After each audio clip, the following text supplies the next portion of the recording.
Good evening. I'd like to call to order the Wednesday, December 7th regular meeting of the Planning Commission. If you could have a roll call, please. Commissioner Fonda Bernardi? Here. Commissioner Fresco? Here. Commissioner Lambert?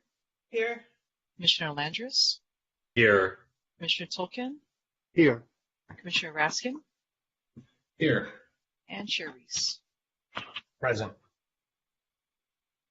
First on our agenda is the Planning Director's report. Good evening, Commission. Not a lot of updates since we just met last week, but looking ahead at your next meeting, a week from tonight, further discussion on the housing element, resolution of intention for amendments to the zoning ordinance, loose, Bergamot area plan, downtown community plan, obviously for consistency with the changes you're making in recently adopted state legislation. January 4th, a CUP at 925 Wilshire, and recommendation on the use of private outdoor space. January 11th, PC formal recommendation on the housing element implementation. And then on January 18th, a conditional use permit at 3016 Main Street. Recent City Council actions. Last night, the Council held installation of the new council members. In case you haven't heard, the mayor's role will be split between Gleam Davis and Brock. Gleam having the first year and Phil having the second year. And then Lana Negretti will be the mayor pro tem for both years. And then the council meets again next Tuesday night. Other updates, just to kind of keep you all in the loop, what we know right now, we are still planning for the return to in-person meetings after the February 28th expiration of the governor's order. We just want to caution, of course, that you all, I'm sure, know that cases are on the rise, and we're expecting some information from the county tomorrow about potential return of indoor mask requirements. So this is we're planning now for the February 28th date, but as you all know, the way it's been with COVID, we just don't know exactly what will happen, but we will be sure to keep you updated. As soon as we know more information, we'll let you know. And that concludes my report. Happy to answer any questions you might have. Great, thank you very much, Mr. Martin. I see Commissioner Lambert's hand up. I just have one question. David, are we not meeting on January 25th as far as you know? As far as I know, Jing, do you know if we have? No, we don't. Your regular meetings are January 4th and 18th, and 11th is a special meeting. Okay. So there's no meeting on the 25th that we are Perfect. Thank you. Planning. Good night off. Great. Any other questions for the planning director at this point? Commissioner Landris. Yeah, just looking ahead to next year, I just want to renew my requests for some sort of Olympics-related briefing. I get the sense that you all would like the same from the good people putting together the Olympics. So feel free to use my request as, and also look forward to hearing updates on bike action and pedestrian action into 2023, just to put those out for the coming year. Okay, sure. Yeah, and I have talked to folks in the city manager's office about the Olympics after you brought up that issue. Yeah, there's not a lot to report right now is the bottom line, but we will plan on bringing some information to you as soon as we have it, but certainly in the first half of next year, I would say. That'd be great. Thank you. Okay, any other questions? None. We are going to move on. We have a couple more announcements. A couple of general announcements that I will make is about public comment. Please note tonight's procedures for public comment. We are accepting real-time oral public comment by phone for each item. Please check the top of your posted agenda for a phone number to call once the caller queue is open. for each item. The caller queue will open when each item is introduced and will close after the first 5 public commenters have been heard. Written comments received up until noon today have been read by the commission. Comments received after 12 p.m. today will be considered part of the record of the proceedings, but may not be posted online with the Planning Commission agenda prior to the meeting. A second announcement regarding the moderator, the chat function in BlueJeans. This is for technical help only with administrative staff. We on the commission cannot see this. You cannot communicate with us. Again, only for technical help. Thank you very much. Commissioners, do you have any announcements tonight? I am not seeing any announcements, so I'm going to move on. And we have consent calendar item. We can get a motion on that.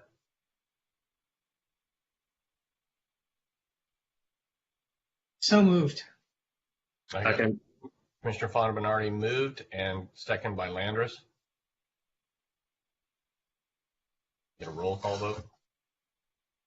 Commissioner Fonda Bernardi, Yes. Commissioner Fresco, Yes. Commissioner Lambert, Yes. Commissioner Landris, Yes. Commissioner Tolkien, Yes.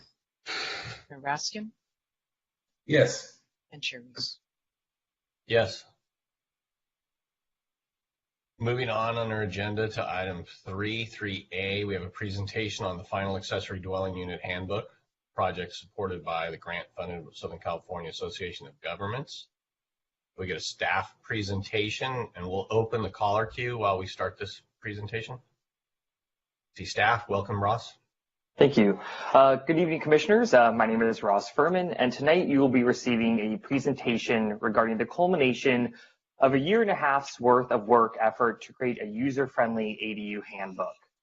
As you may recall, throughout the housing element process and at the study session we held with you regarding this topic back in October, this work product is very much tied to the Housing Element Program 1G, which is to incentivize and facilitate the development of ADUs within Santa Monica. This handbook and other associated tools were funded by a grant staff received through SCAG and has been an effort staff has worked on with our consultants at AECOM, who will largely be giving the presentation tonight. This handbook is anticipated to be released to the public in the beginning of the new year on a new ADU landing page on the city's website, with the hope that residents, developers, or anyone that is interested in establishing an ADU will be able to read through the handbook and have a better understanding of what is entailed if they are interested in establishing an ADU here in Santa Monica. So with that, I'm going to hand it over to our consultants to walk you through what this process has entailed and the final products. So I welcome AECOM to take over. Great, thank you, Ross. I just shared my screen. Can everyone see it okay? Yes. Okay, Okay. super. All right. So for tonight, I'll give a brief project overview. I know I was here less than 2 months ago, so we'll keep that brief and touch on the outreach that was undertaken to date, and then do more of a focus on the ADU handbook itself and tools overview, and then open it up for discussion and questions. So in terms of the project overview, as Ross mentioned, it was funded by SCAG through the REAP grant program. Santa Monica was bundled with the city of Pasadena and Laguna Beach, and AECOM supported a similar scope and budget for all 3 cities, which included the handbook. We were supported by a subconsultant, RNLA, Restore Neighborhoods LA, and they're an ADU builder, so they were a great asset in really understanding some of the nuts and bolts of building ADUs, and were a great asset in the development of the handbook. So as Ross mentioned, this project started about a year ago in fall of 2021. In spring of 2022, we began the technical work. We did an interest and experience survey, so that was given to folks in Santa Monica that had not yet built an ADU, as well as folks that have been through the process, to understand both sides of whether people are interested in ADUs and what they perceive to be the barriers, as well as understanding difficulties, strengths, and weaknesses on the city's part in terms of constructing an ADU in the city. The project goals include assessing and modernizing the city's ADU permitting processes and policies, and then developing a handbook and other tools. So more recently in the summer and fall, we held some public meetings and began to draft the handbook and some conceptual drawings. And then in fall and winter, we've been finalizing the deliverables and presenting to Planning Commission. So this is a list of all the deliverables that were scoped as part of this project. So you'll see on the left all of the technical reports, and then on the right, the list are all the tools that are more geared towards the community. So in terms of the technical work, it was a needs assessment report that was really diving in and understanding what the issues were related to ADU construction in the city. The surveys that I mentioned, we developed opportunities and constraints assessment report and recommendations for both streamlining the process and helping with ADU information and education. We looked at non-conforming unpermitted ADUs to understand opportunities for legalization. We did a financial assistance program report as well, and then finally a monitoring assessment report. And then in terms of the tools, so the handbook, which we'll focus on tonight, we also developed some prototype design options, as well as a checklist process diagram, a permit application supplement, and an ADU cost estimator. So just a high-level review of the outreach. So we held 2 public workshops. The first workshop was in May, and really that was the first time we were presenting the project to the community. We were able to share some of the technical background work that we had done. So we got some good feedback on that. We briefed the public on ADU state law and city regulations and presented some of those early findings and recommendations. And then workshop number 2 was held more recently in October, and that was to share early drafts of the handbook and the conceptual designs to get feedback before finalization. So as mentioned, the technical work that we shared early on included the needs assessment report, the results of the survey, and then the opportunities and constraints assessment. So we did a lot of mapping, so that was shared at the time, and helping people understand what some of the process difficulties are that were identified both by them and by in the reporting or assessment process as well. So then in workshop number 2, the tools that I just mentioned that were developed for the community were shared at draft stage to give people the opportunity to get to know the materials and make comments before they were finalized. So in terms of what we heard in the first workshop, there were questions around health and safety issues related to ADUs, how ADUs affect property taxes, and specific permitting process and regulation questions. There was an interest in reducing fees, resources to connect with contractors and designers, access to resources and tools, pre-approved ADU designs, and ADU development funding availability. And then in workshop number 2, the questions were related to specific permitting process and regulation questions and comments. Interest was expressed related, again, to the development of resources and tools, pre-approved ADU designs, and improvements to the ADU application process. So Ross, do you want to take this slide on the neighborhood meetings? Sure. So on top of the outreach events that we had, we reached out to our kind of most impacted neighborhood groups that are experiencing ADUs, so typically our R1 neighborhoods, 2 of which took us up on the offer, North of Montana Association and Friends of Sunset Park. So we presented kind of the draft of the handbook and what would be provided. And ultimately, the questions and comments we received were really just general questions regarding ADU regulations, which, while didn't have a direct comment on the handbook, helped us realize that if these questions were being asked over and over again, that we need to obviously make sure that they are addressed within the handbook. There was concerns regarding what ADUs are doing to the existing R1 neighborhoods, the impacts they have on existing character, and the loss of tree canopy. And there was questions regarding the connection of SB9 and ADUs. There was also a suggestion that an online mapping tool of the building permits that have been issued for ADUs be provided, and we are adding that to the housing dashboard. So that is a work product that will be live shortly. Great, thanks, Ross. So finally, we had our Planning Commission study session on October 19th. So the purpose was to introduce the project, review the goals and objectives, present the findings and recommendations, and hear comments from the Commission on our draft deliverables. So we had some good discussion around process and staffing, a suggestion around guidance for addressing illegal units, prefabricated units, incentivizing deed-restricted ADUs, incorporation of sustainability and equity, and then the overall handbook length. We did incorporate information into the handbook on addressing illegal units. We ultimately decided to stay agnostic on the construction type, so we don't have a separate section focused on prefab units. But this is certainly something that could be introduced to the handbook at a later stage. This came up in the other cities too, and just given the time and budget constraints of the project, the decision was made to focus on keeping the handbook a little bit more broad in this first version of the handbook, and not have a separate section or discussion on prefab units, but again, could certainly be incorporated into an earlier or into a later version, I should say. And so there's definitely in the technical materials too, some great ideas and suggestions related to deed restricted ADUs. So again, not integrated in detail into this first version of the ADU handbook, but something that could be considered for editing in the future.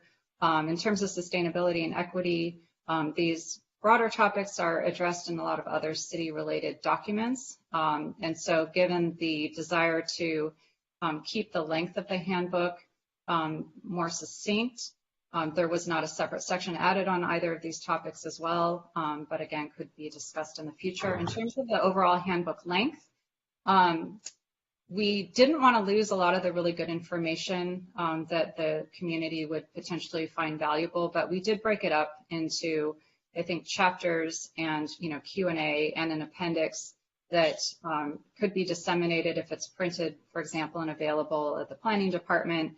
Not necessarily the full document needs to be distributed in every case. So I think there's opportunities to break up the handbook. So for those that are looking for the really high-level overview, don't have to absorb the entire handbook. So in terms of the planning tools overview, we'll do a little bit of a deep dive on the handbook since we kept pretty high level the last time around. So this is the table of contents.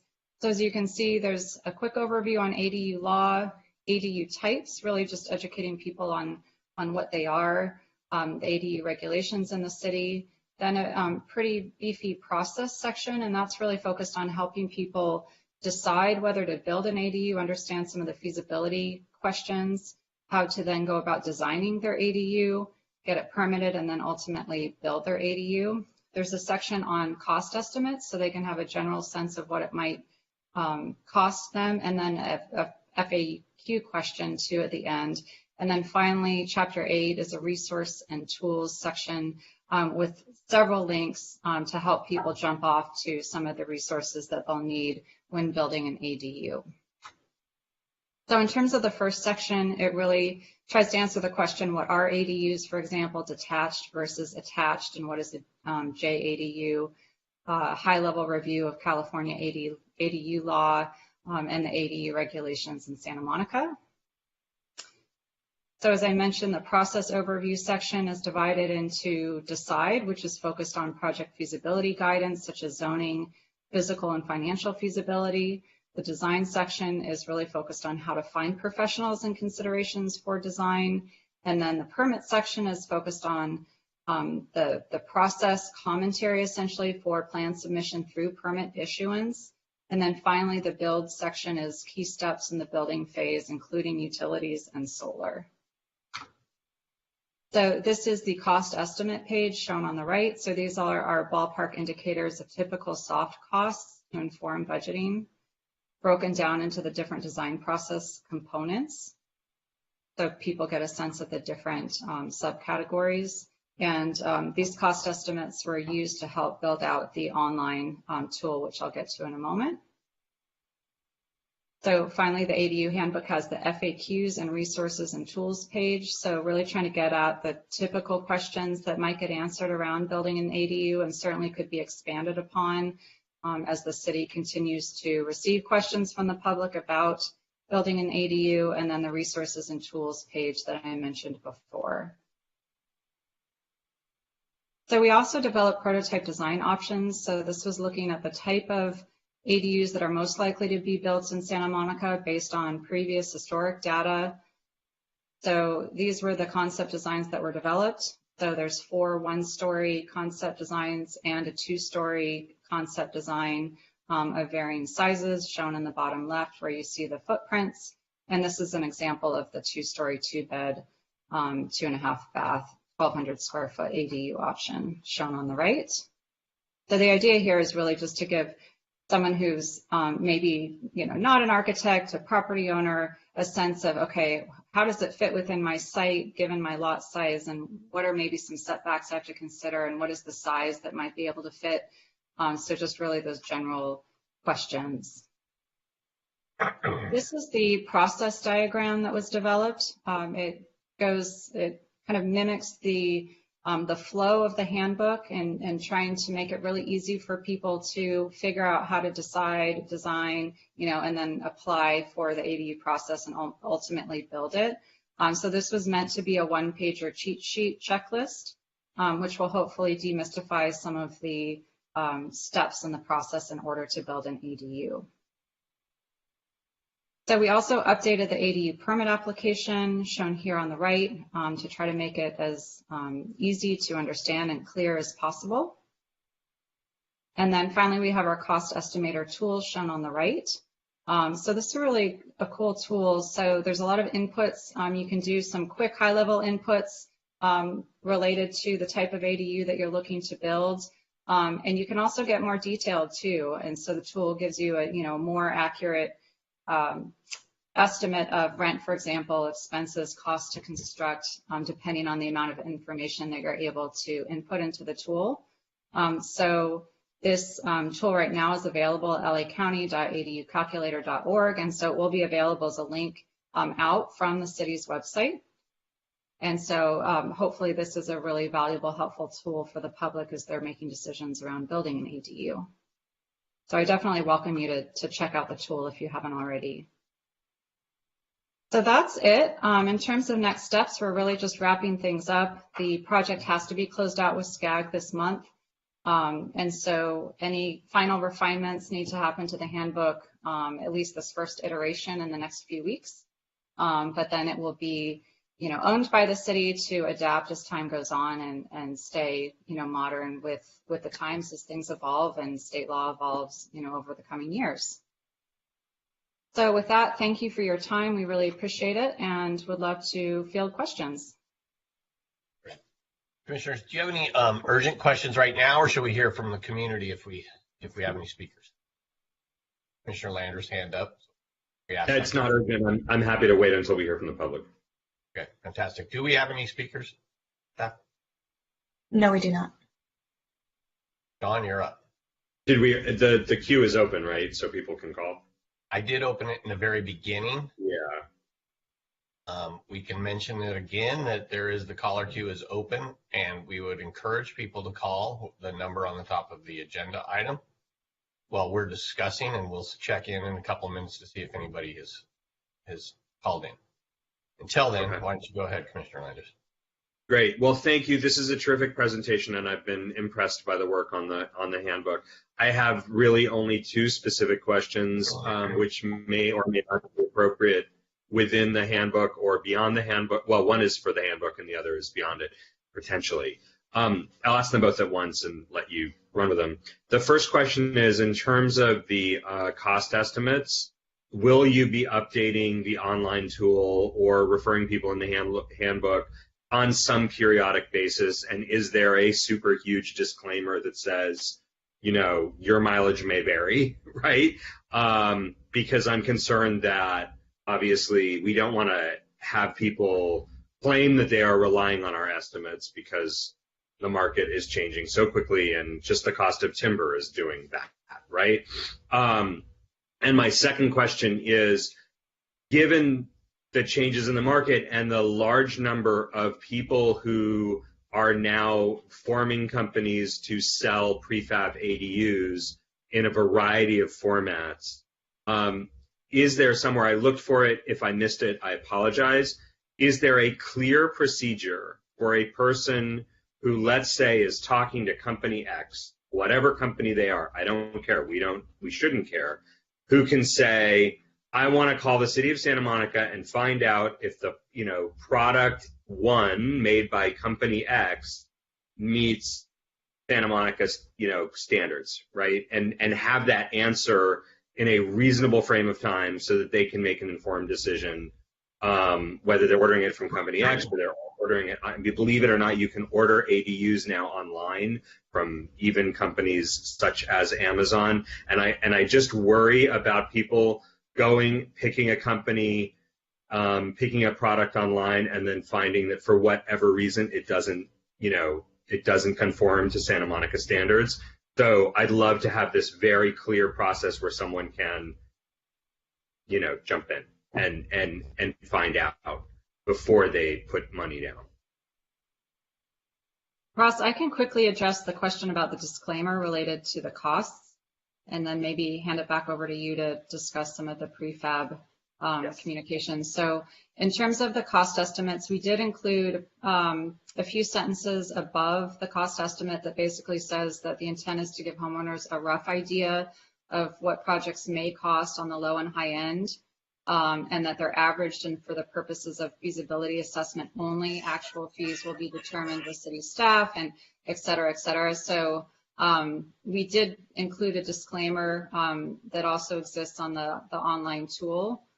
So that is there, but certainly something that should be stressed in communications.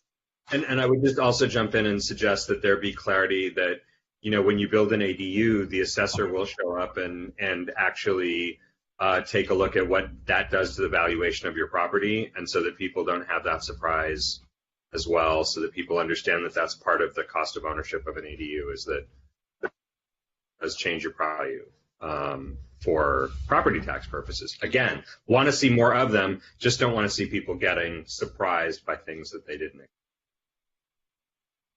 Yeah, and that's actually embedded into the tool. Great. So to kind of jump in on your question about the prefab, or really just in general, kind of the pre-approved plans, if you will, I think that's really going to be a future work product of ADUs in Santa Monica.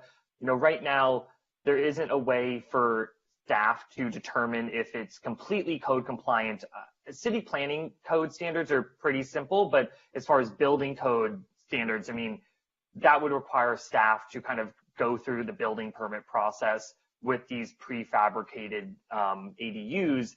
And I do think there is an interest. I think the original intent of this Housing Element program was to hopefully provide these pre-approved plans so someone could kind of come in and kind of select them, and it would maybe reduce time and cost. But for a variety of reasons, that needed to be a kind of a separate work product than this handbook, kind of going through an RFP process, selecting companies, or there's different options we could go through. But it is a work product that we do have in mind, but it was just something that we couldn't fold into this exact grant at this time. But if anyone, we encourage prefab, we encourage any type of ADUs.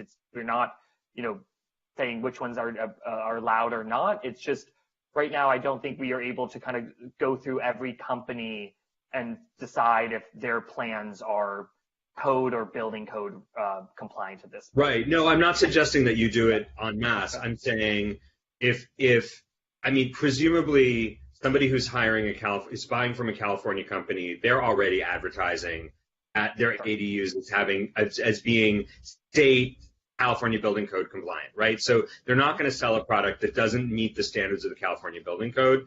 The question is, how long does it take a resident who says, look, I'm talking to insert name of company here, and I'm talking to them about this product. Before I order it, I'd like somebody at the city of Santa Monica to confirm to me that it is, in fact, not going to be a problem to install it. What is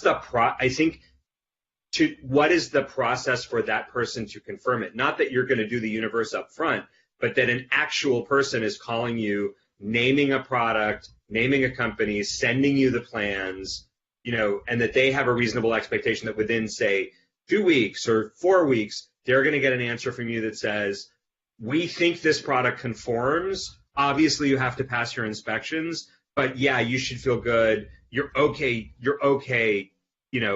buying from them.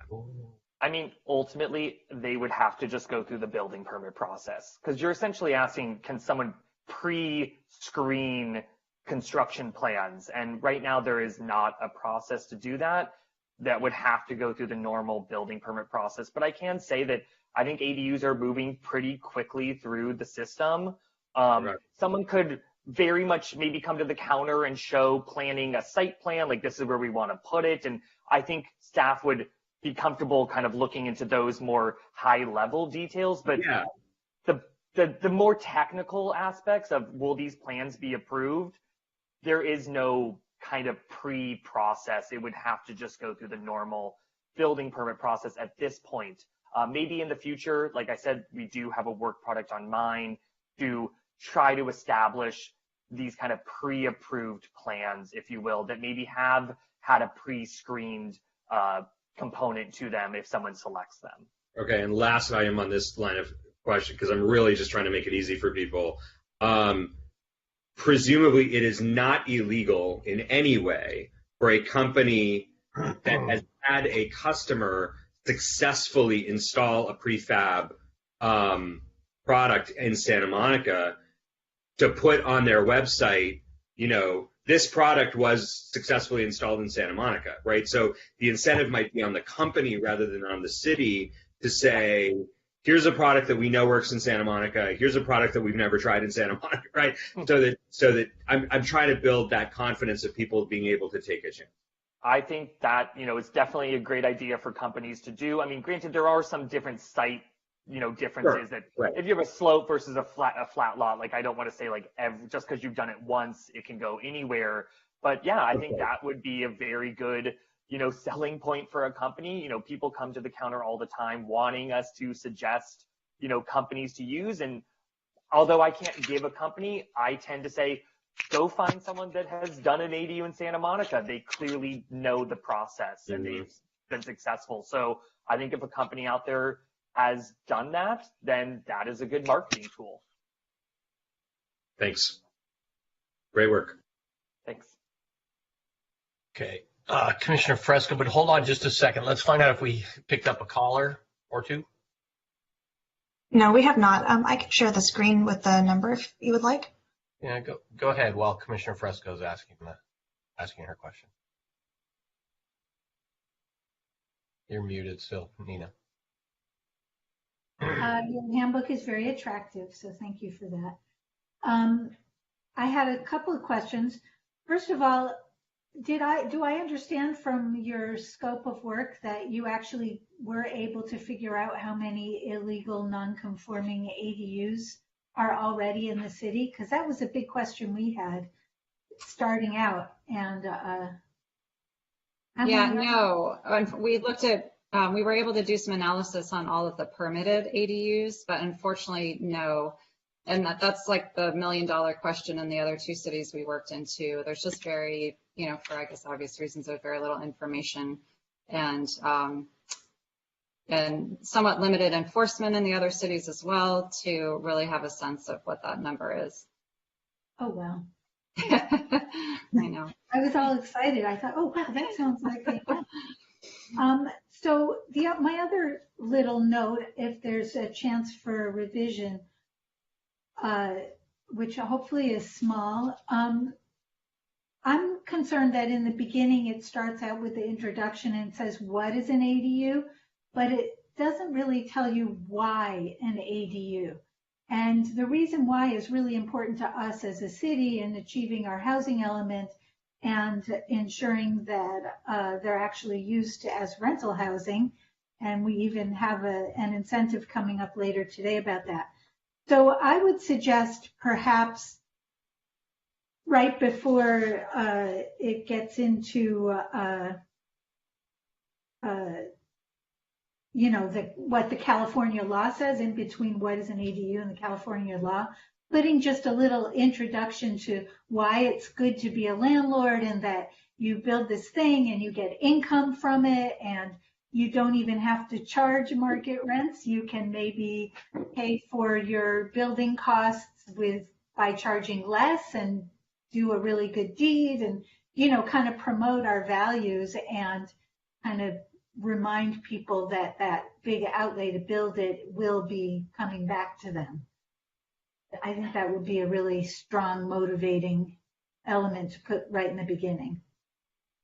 So. Yeah, you're right that we have a paragraph about it, but there's not a separate header that says why build an ADU, and it's more limited. It's, it talks about it being an opportunity to increase the housing supply, house the elderly, things like that, but it's at the bottom of the page. It's not really emphasized. It does not mention the housing element or, meeting cities' housing goals as well. So that might be an option too.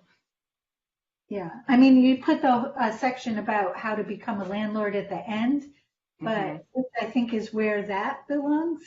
But kind of like the fun part of being a landlord goes in the beginning. Mm-hmm. Thank you. That was really my comment question. Yeah, thank you. That's helpful. Yeah, I'm sorry I wasn't here when you came to us last time. Just have one question. Yeah, Commissioner Lambert, go ahead.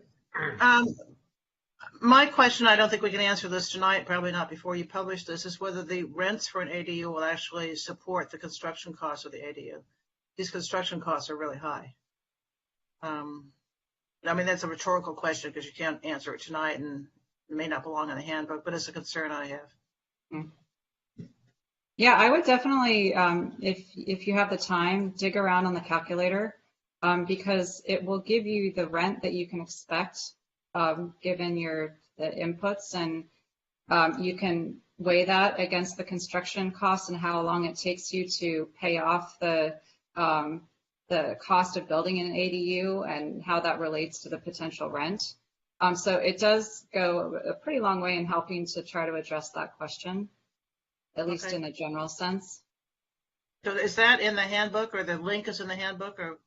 Yeah, it's, let me share screens again with the link to the handbook. Give me 1 second here.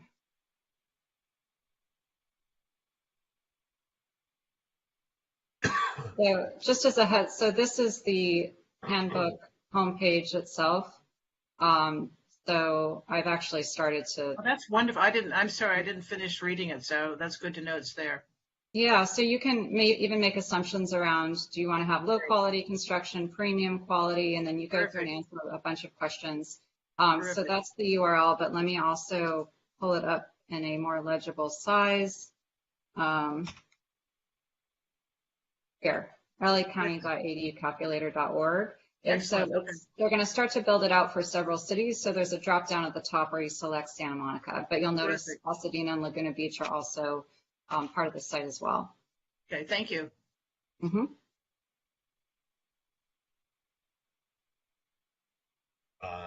Commissioners, any other questions or comments? Commissioner Fonda-Bernardi. And then Commissioner Raskin. First of all, I'd like to follow up on a question that Commissioner Fresco asked. Do we have a policy for bringing illegal ADUs out of the cold? In other words, if someone has an illegal one for whatever reason, how do they actually permit it? And is there penalties of any size? Is there a policy regarding that?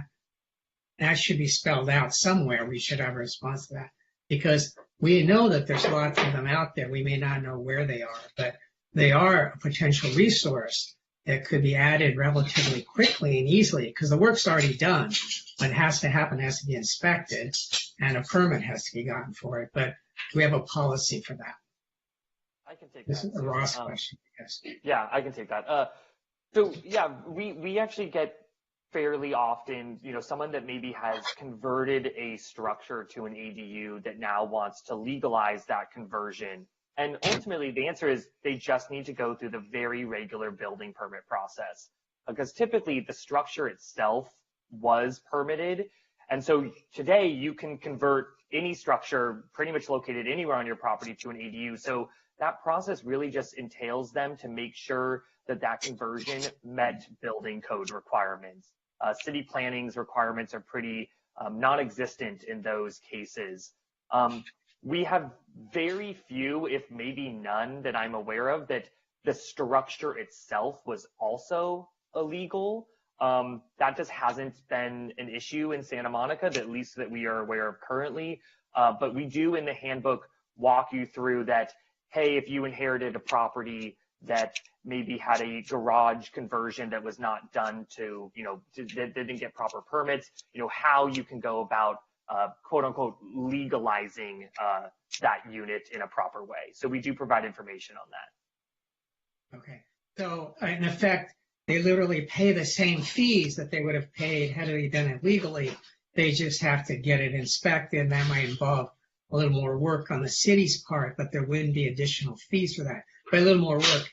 Usually the plumbing is now all enclosed. You can't inspect the plumbing or the wiring or all these things, you have to draw them up and present them as a plan, but you're not going to be doing destructive testing to show conformance. I guess I think it'd be good to have some policy guidelines there. Are there extra fees? See where I'm going with this. It's just, some things are easy. You can measure the door. Do they have a 3-foot door? Okay, they're legal for that particular requirement. But other things are a little harder to understand or analyze. Mm-hmm. So it's just get a permit, but you don't have to do destructive testing, open up things, and all that question mark. There has to be some guidelines there. You might have to do a little exploratory work, for the building and safety inspector to be able to ensure that the plumbing was installed correctly or the electrical is safely installed. But ultimately, I think, even though you do need to kind of go through the normal building permit and inspection process with kind of legalizing this already established ADU, ultimately, I think the hope is that would still be a cheaper process because the work has been done. It's just making sure it was done correctly and safely. Okay. So my next question is in the critical path, there's a suggestion that the plan check could be done in a month, or plan check 2 corrections could be done in a month. Are you comfortable with that? Because I've yet to see anything come out of the city in a month, anything. So walk me through that. So ADU state law requires the city to actually approve ADUs within 60 days. That time is told if, let's say, corrections were provided and they are now being, revised by the applicant. So it is told when it's actually with the property owner or the designer or the developer. But ultimately, it's because the type of ADU construction, you typically have the city has about a month to do first round comments. Typically, then we will give them back to the applicants. They will take whatever amount of time they have to correct those. And then every, subsequent round is going to be less time of review. My experience with ADUs is they typically are most likely getting approved at no more than the second round. Sometimes longer if they're maybe associated with a larger development. But if it's just an ADU itself, largely planning is approving them typically on the first round, but I've yet to see many go past 2 rounds. So I think we have been probably not perfect, but pretty good at meeting that 60-day review, just given the limited scope that we're really looking at, for these ADU building permits. But we are adhering to those state mandated deadlines as much as we can. Okay, and then another question following up on Commissioner Landers, having to do with prefabs. Now, obviously, the city can't run around and pre-permit all the prefab builders in the universe, but we could run it the other way, which is when someone brings in model Y of builder X and gets it permitted, if someone shows up with their plans using the same model, obviously on a different site plan, it should be pre-approved. In other words, once the city has approved a particularly prefab model, if someone is using the same model, it should be approved. So essentially over time, you would build up a library at no expense to the city. You're doing the plan check work anyway. You're being paid to do that. But there would be this library of pre-approved building plans. So the only work involved from the plan check side would be the site planning. And does it adjust to any particular site conditions, whatever they are, drainage, slopes, who knows, parking. But essentially, as more people apply, instead of having the builder say, this one was pre-approved by the city of Santa Monica, once it's been through the plan check, it is pre-approved. So the city now says, show up with the same plan. You don't have to go through building department. You're already pre-approved. Could we get to that level of expediting? I think that's, a good suggestion that we could kind of look into as we look at kind of the next phase of how to incentivize ADUs in Santa Monica. There are some legal concerns regarding and kind of equity concerns on, making sure that we gave everyone a fair opportunity to have their plans now be considered the pre-approved plans.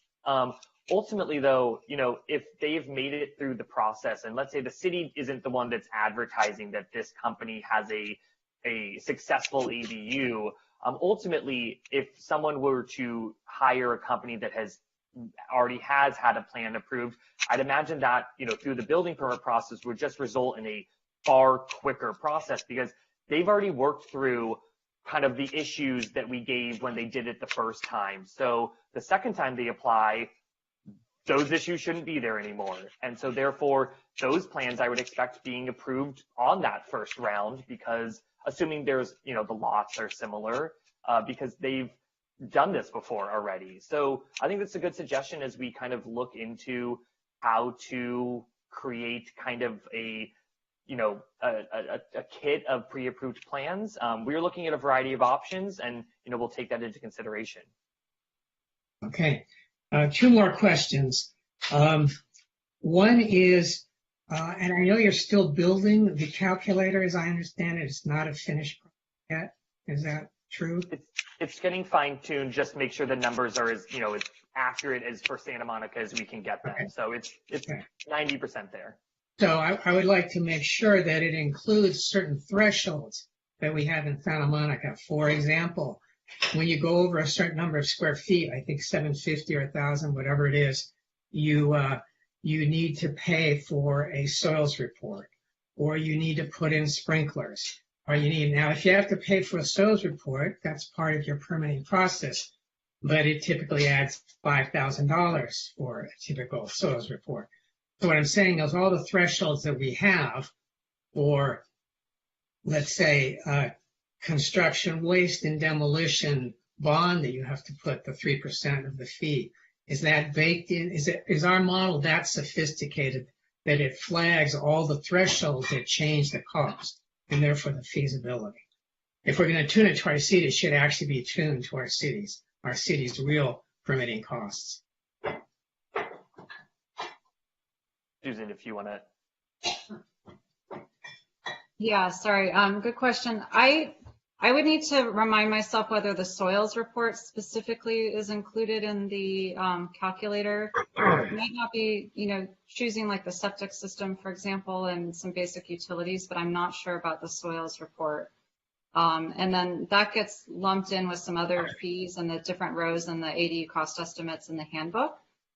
So we can go back and just look at our assumptions as to whether it includes the soils report. Okay. So anyway, it should include the soils report if needed. It should include fire sprinklers, both the permitting and the cost of that.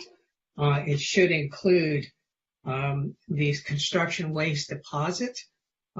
If you go over $50,000, ka-chink, ka-chink, ka-chink, even though you get that money back, it is an upfront cost by that, that someone has to be aware that it's coming. I thought the construction costs were actually pretty good. I thought they were pretty right on to the costs that I'm seeing for that kind of work. And then the other thing that would help is to allow the person who is getting, right now when you come in, let's say a new building, let's say you were building a new building, you have to have the solar system designed going in with the original plan check. And if we could take the solar system out, that it's designed under a separate permit, then the ADU could get going, and then someone could come in and get their solar permit, presumably before final sign off. Because again, it's all little, it's not any one silver bullet, but it's all little things that are disincentives or they are slowing down what's going on. And that's what we're trying to avoid. Yeah.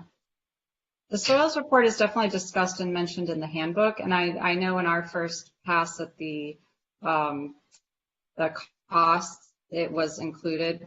I know they've been, refined a few times, so we should just go back and double check. But it is definitely mentioned in the handbook because it's an important step in many of the projects. And just to comment on the cost estimator calculator, unfortunately, sometimes what is required is very much on a case-to-case basis. Is it a conversion? Does the existing structure have sprinklers? Is it attached? So, I think we will try to get it, as close as possible to the requirements, but I don't know if it's possible to get to the calculator as detailed as we would like it to, but I think those are all really good suggestions. It's just, it's so case by case, and we wanted to make sure the calculator was user friendly, because I'm not sure if,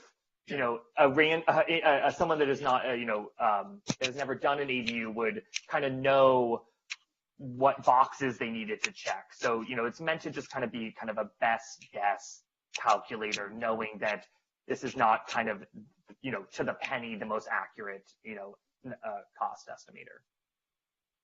That's it. Thanks. Okay, I think Commissioner Raskin was next, but if we have a caller, we'll take that. Let's just check really quick. No, we do not. Okay, Commissioner Raskin. Yeah, first of all, thank you so much for the important work on this. This is really, I see quite a lot of effort that's gone into this, so thank you for delivering this very important project. I've just got a process question that after we spelled out in the handbook, but I'm really just more curious as to how this plays out, broader process. But if somebody wants to build an ADU, a property that's in an historic district or a property that's designated as a historic resource, how does staff go about evaluating consistency with the ADU and the historic resource, if at all? And to what extent can the public participate in bringing about potential concerns about that? Yeah, I can take that one. So state law only protects state designated landmarks. They do not allow kind of local landmarks to be kind of a consideration on whether we can approve or deny an ADU. In our experience in the last 2 years, there's been a couple ADUs being proposed on either a landmark parcel or maybe within a historic district. And typically what we do, I think staff takes a far more active role in helping them get to yes, because we need to approve the ADU, but how can we, position it, locate it, design it in a way that is, the least impactful on the resource or the district as possible. So there is not, and ADUs all have to be approved ministerial, so there is not a kind of process that the public can really weigh in a discretionary way. But staff, I think, has been successful in kind of these preliminary conversations with property owners that are landmark parcels to ensure that we are impacting the landmark as least as possible. Thanks. Very, very insightful answer. Thank you. That's all I got. Okay, Commissioner Tolkien, did I see your hand go up? I had a question which relates to the prefab. I have a property, let's say, with a long driveway. I decide to bring a mobile home in, which is on wheels, as a separate building code. It's a state building code. Is that handled anywhere? I didn't see it, but maybe I missed something. I mean, I roll in this thing on my driveway, I hook it up, and I rent it out. Is that illegal? So I think ADUs are going to need to have a permanent foundation. I don't think an RV on wheels would be kind of what the state intended for ADU development. Also, there are locational requirements of where ADUs can be placed. So on your front driveway would not typically be a permitted location. But I think, these are meant to be dwelling units. These are meant to be rented dwelling units. And I don't have the building code off the top of my head, but I believe there is a requirement for permanent foundations and, plumbing and electrical. So I don't believe an RV in that situation would be an acceptable ADU. Okay. I just was reading the state law and it sounded like it was okay. So I'm kind of concerned. Yeah, we will look into it. I mean, we will always implement state law, even if our ordinance maybe is inconsistent with it. So, that is something that we will look into. And if it is a permitted way to establish an ADU, we will, be consistent with that, requirement. Great. Great job otherwise. Thank you. Yeah, I think I'm the final speaker. I don't have any questions for you. I will say that I was concerned about the length of it before, but after reading through it a couple of times and seeing how you broke it up, I'm very pleased with the product you put together. I think it's pretty darn clear on the process, and sure there will be refinements over time, but this is a great first start.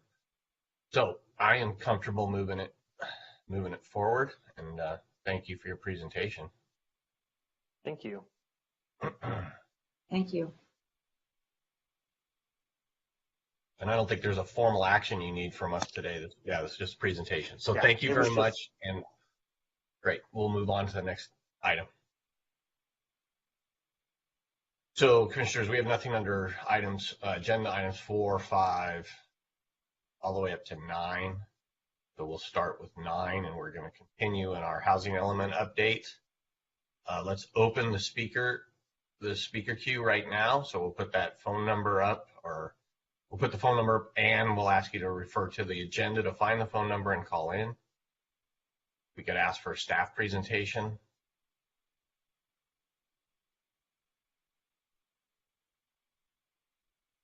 Good evening, Commission. Just waiting for the presentation.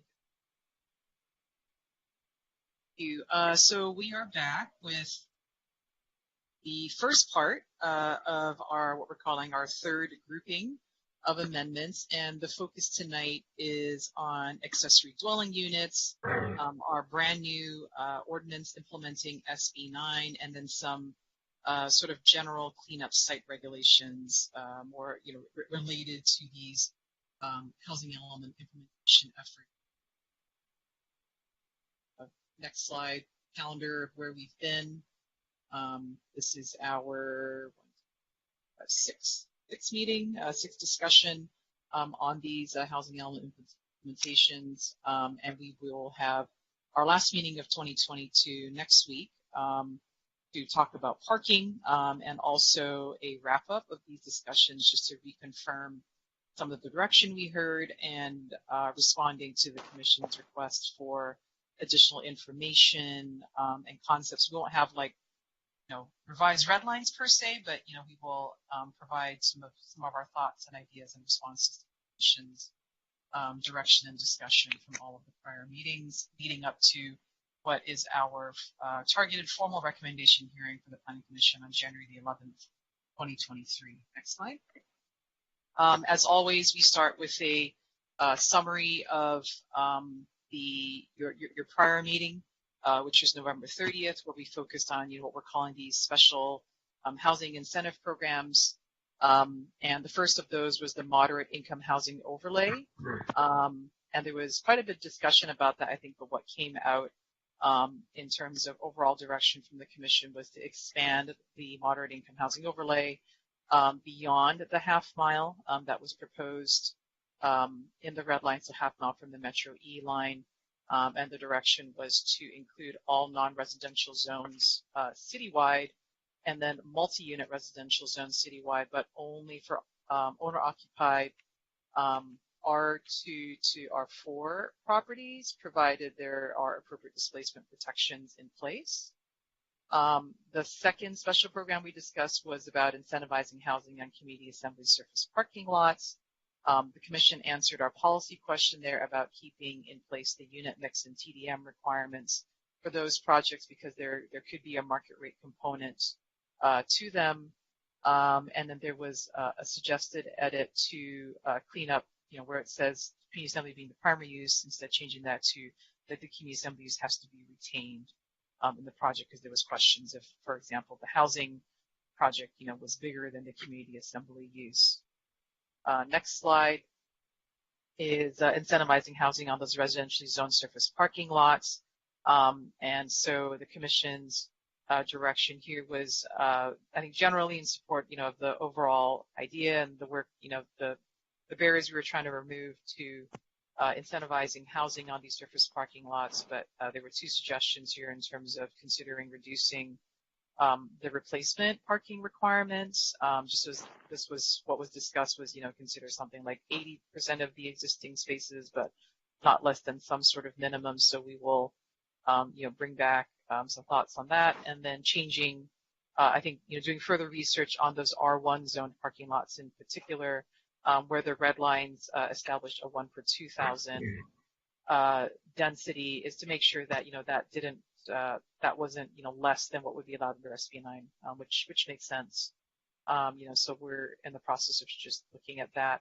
And then out of the public comments, there was, some suggestions about the development review permit findings, and, bringing forward language that was in the prior zoning ordinance about basically ensuring, that where a project is code compliant, it is also considered compatible, when it comes to a housing project. So I'll pause there before we move on to our new discussions tonight, just to make sure that we accurately captured the Commission's direction and discussion on those items. Commissioner Lambert. I think a part of my discussion participation last time was seriously questioning the feasibility of 100% moderate income housing. I really have grave doubts about that. And so whether we can, and whether or not we can include some market rate housing to make it feasible, or whether that's consistent with the housing element. So I'm not sure how you want to handle that, but it's definitely an issue.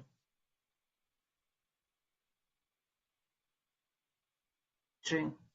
Yeah, I hear you. We did discuss it.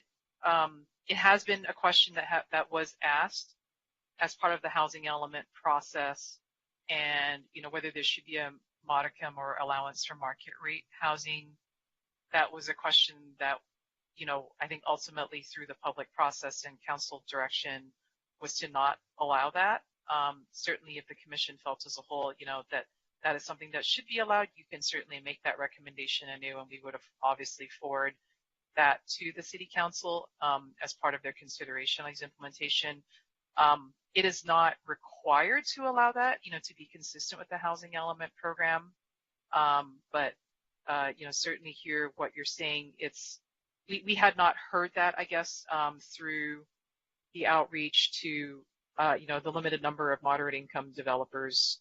What we heard most was that the unit mix was important, to get the most number of units possible within the envelope. So that was, the major feature, I guess, of the moderate income housing overlay, that there is no unit mix requirement, and the minimum dwelling unit size is also smaller, than the 375 square feet. It's the minimum. I guess my point is, if you look at the rents of moderate income, they will not support financing the construction of a project.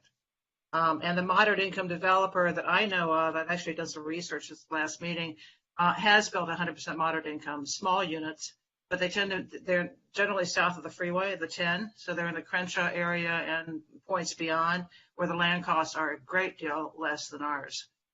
If that's the only input you got from a moderate income developer, that's the background of those projects. No, I mean, I'm aware, like the project, there hasn't been one in Santa Monica, obviously, other than way back then, when we were using different rents, actually. The research we've done, primarily it's been in and around downtown LA, or in the city of LA proper area, not in Santa Monica. I think the other thing is, like, these are brand new programs, right? We need an opportunity to try them out, and we always have the opportunity, we do have to report on these every year to see what's happening. If it's not working, we always have the opportunity to tweak it, and see how to make it work. I guess if from the outset, and I'm eyeballing it, I mean, I'm not a developer, but if you look at just look at the rent structure, there's no way those rents are going to support development costs of $500,000 a unit. Yeah. Again, we haven't done that specific analysis, and the timeframes that we're working under to try and get this work done is to set up the program, to try it and start it, and again, the commission wants to make that recommendation on, like I said, it was a policy question that was asked and answered through the housing element process, but it doesn't mean that you couldn't, make that formal recommendation for consideration. I just think we need to think, I'm not saying that it should be any percentage market rate or otherwise, but we need to consider it and look at the program. And if we have doubts about it at the outset, we're spinning our wheels on a program that isn't going to work. So I'm not sure how you would frame that as input, but that's mine. Oh, and don't we also have the issue that was a program we promised to the state as 100% moderate income overlay? Yes. And then we'd have to go back and fight that and change our housing element. Well, that's why I asked the question of whether including market rate would be consistent with a housing element, and I don't have an answer.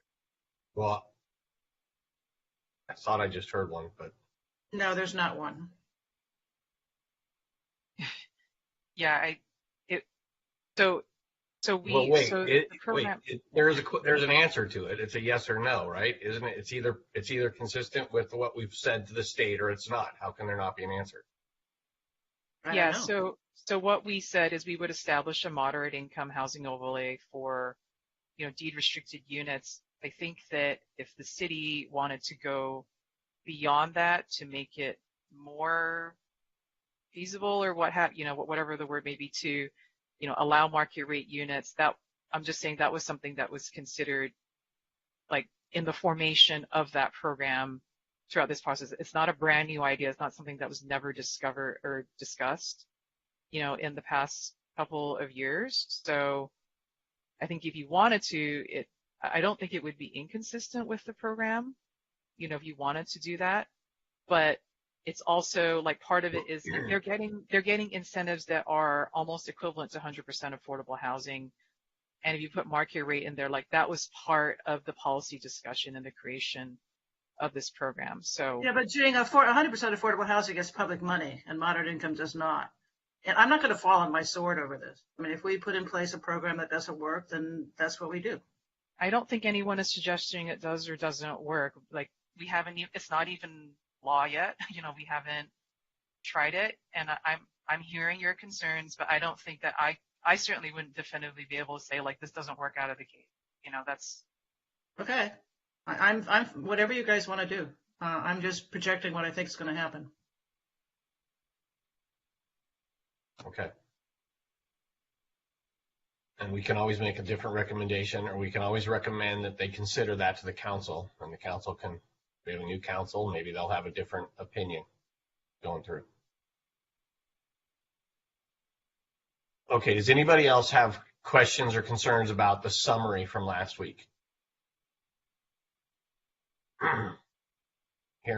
Seeing none, Jing, let's move forward with the rest of the presentation. Great. So I'm actually going to turn it back to Ross to walk us through the ADUs and the SB9 ordinance. Thanks, Jing. So the revisions that we presented to the commission regarding ADUs really are tied to two programs within the housing element. The first program is 1G, which was to incentivize and facilitate the development of ADUs. And specifically, there was two work products within this program. One was to develop an ADU accelerator program through a user-friendly handbook, which you just heard that we have completed that kind of component of the program. But also to update our ADU ordinance for consistency with state law. And these kind of in concert were to help us achieve the goal of issuing an average of 47 ADU permits each year within the city. So to jump into what the amendments would do in regards to the consistency with state law, this is kind of a high-level overview of what the red lines in the ADU ordinance entail. So I do want to note that staff is still waiting for kind of a formal review of our ADU ordinance by HCD. But through the review of HCD's ADU handbook, we have kind of identified a handful of items that we feel that we are not consistent with recent interpretation of state law. The first one is regarding ADUs within multifamily. Until now, the city has required that only ADUs can be added to existing multifamily but through review of that ADU handbook, we have come to realize that we will also need to be allowing the 2 detached ADU options also with proposed multifamily. The conversion option of ADUs would still be with existing multifamily, as how do you convert space that doesn't already exist?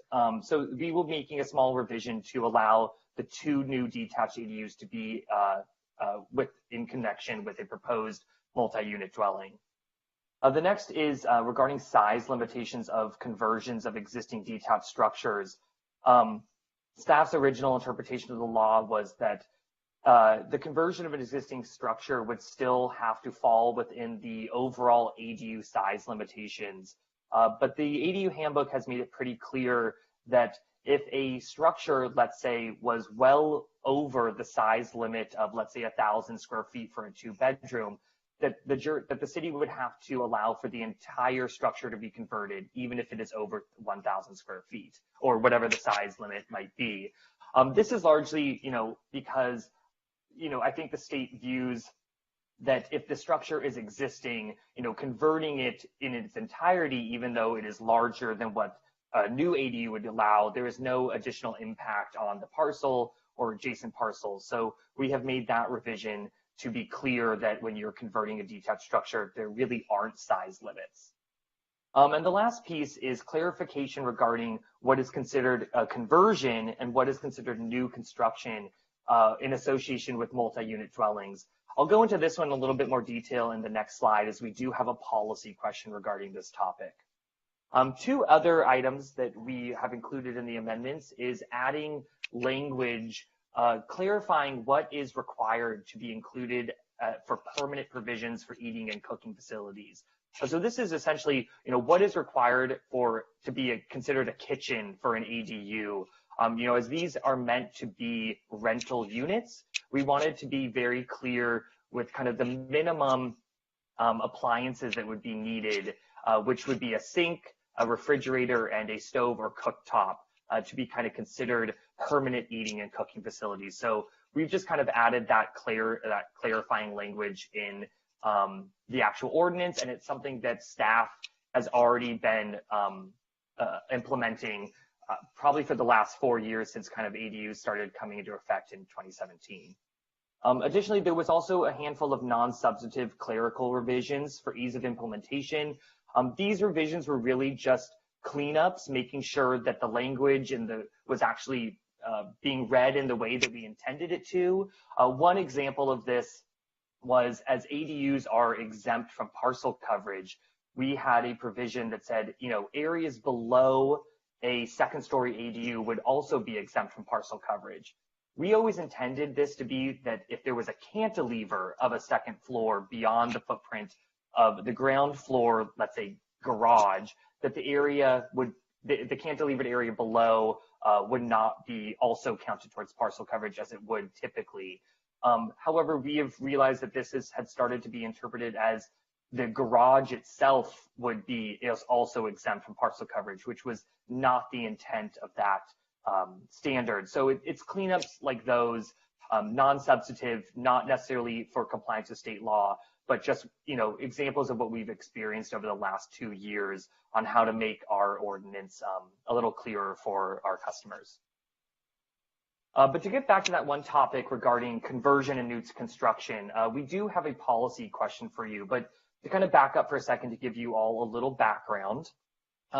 So state law requires that a city, at minimum, allow for 2 options for ADUs within multifamily. The first is the conversion of non-residential space within the primary structure of the multi-unit dwelling to at least 1 ADU or a maximum or no more than 25% of the existing unit count. Additionally, the city has to allow for 2 detached ADUs. So it's not pick one option or the other. You are allowed to do both of those on a multi-unit dwelling parcel, or that has been developed with a multi-unit dwelling. The city has, up to this point, has been counting a conversion of a detached structure towards the 25% conversion limit and not the new detached ADU, not the new 2 new detached ADU limit.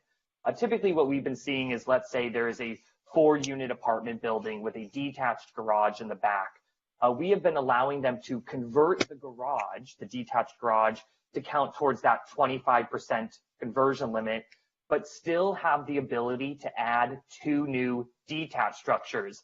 Maybe one is on top of the garage, or if they have enough open space still on the parcel to establish another unit, that's how they can kind of take advantage of both of those ADU paths. However, through review of the HCD handbook, it has been made apparent to us that HCD is actually considering that the conversion of a detached structure, such as a detached garage, actually counts towards the establishment of the 2 new detached ADUs and not the 25% conversion. They are looking at this as the conversion always has to be within the main footprint of the multi-unit dwelling, and therefore any conversion of a detached structure would actually count towards the 2 new ADUs. So I hope that kind of made as much sense as I can. I can go over that again.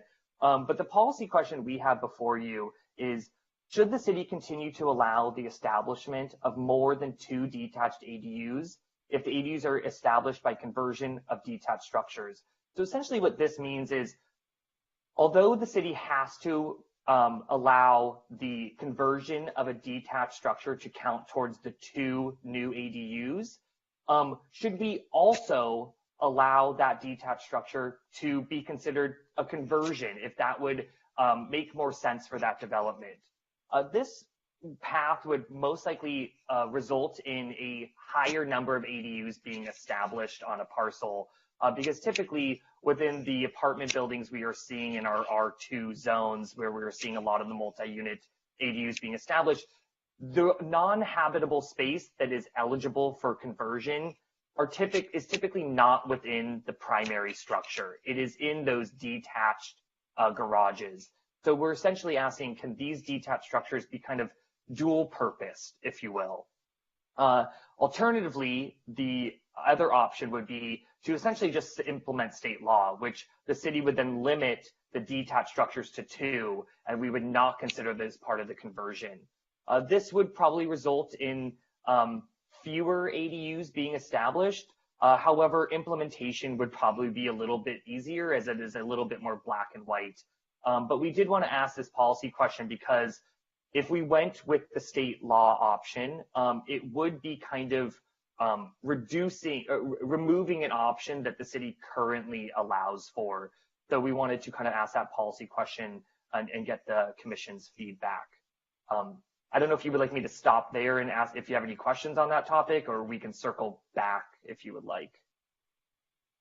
You know, I think we should just talk about this right now. Okay. Is everybody clear on the question in front of us? Or not? Do we have callers? No, we do not. Okay, Commissioner Landers. Yeah, so I'm trying to, I am inclined to be permissive and to keep things the way they are. And I am also inclined to be attentive to the direction that came out of council last year, which basically linked permissiveness to a lot size, which I think is relevant here because I am concerned about not creating like tiny ADUs on loading up a site, because state law is really there's I mean, I'm pro ADU, but the state is so enthusiastic about ADUs that they're happy to load them up on tiny sites with minimum setbacks. I'm torn. I'll just say that I'm torn, right? On the one hand, I want y'all to keep doing what you're doing. On the other hand, if there's not majority support for that, I do think that the best outcome that is most clearly consistent with the policy guidelines that council has laid out would be to find a lot threshold above which we keep doing what we're doing, and or a lot threshold below which we cap it at 2.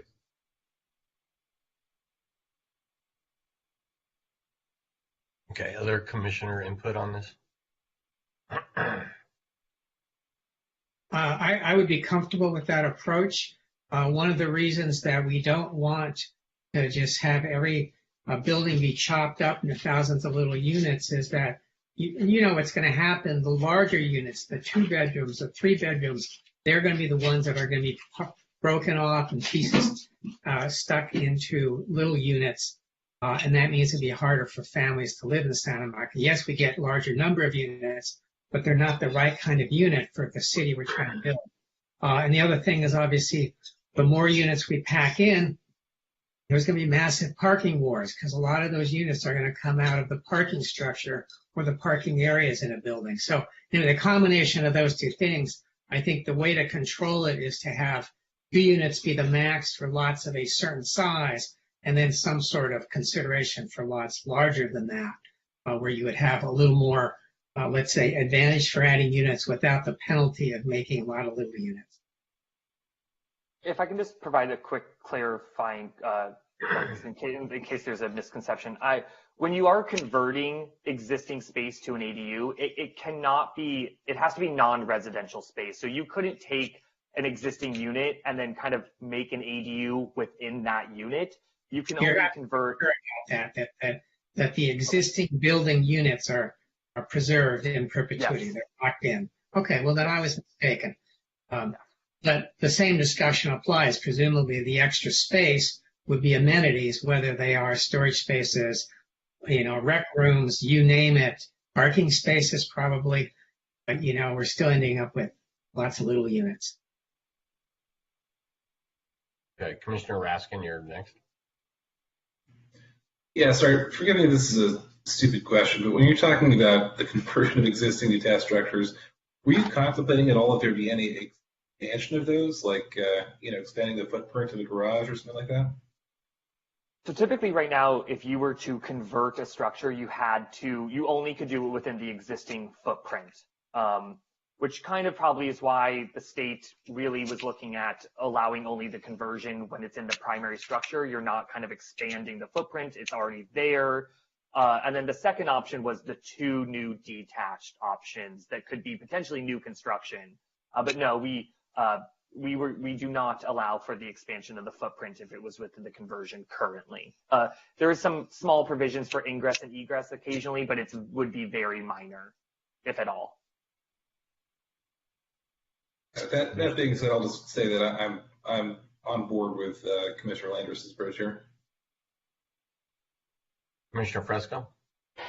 I just want to make sure I totally understand that before you were considering garages part of the 25%, which meant that they were getting more conversions than 2, more detached ADUs than 2, because you thought they were conversions, but they weren't.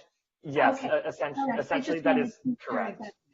Yeah, we kind of considered any conversion, whether it was attached or detached, as conversion. So yes, there has been examples of they might have now been approved additional detached units.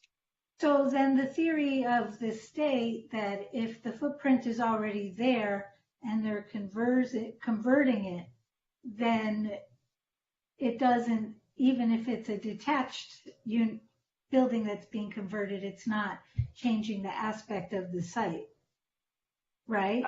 I think that is their view on it. But at the state, for us looking at the detached garage conversion, we could apply that thinking. Mm-hmm. Okay.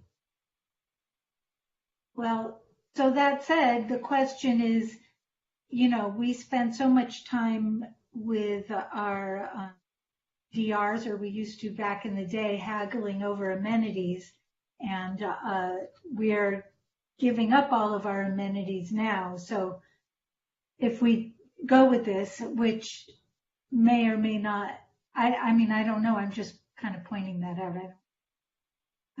My brain is still turning. So I'll just leave it at that for now. Commissioner Lambert. I agree with Sean and the others. My question is, how would this all relate to rent control?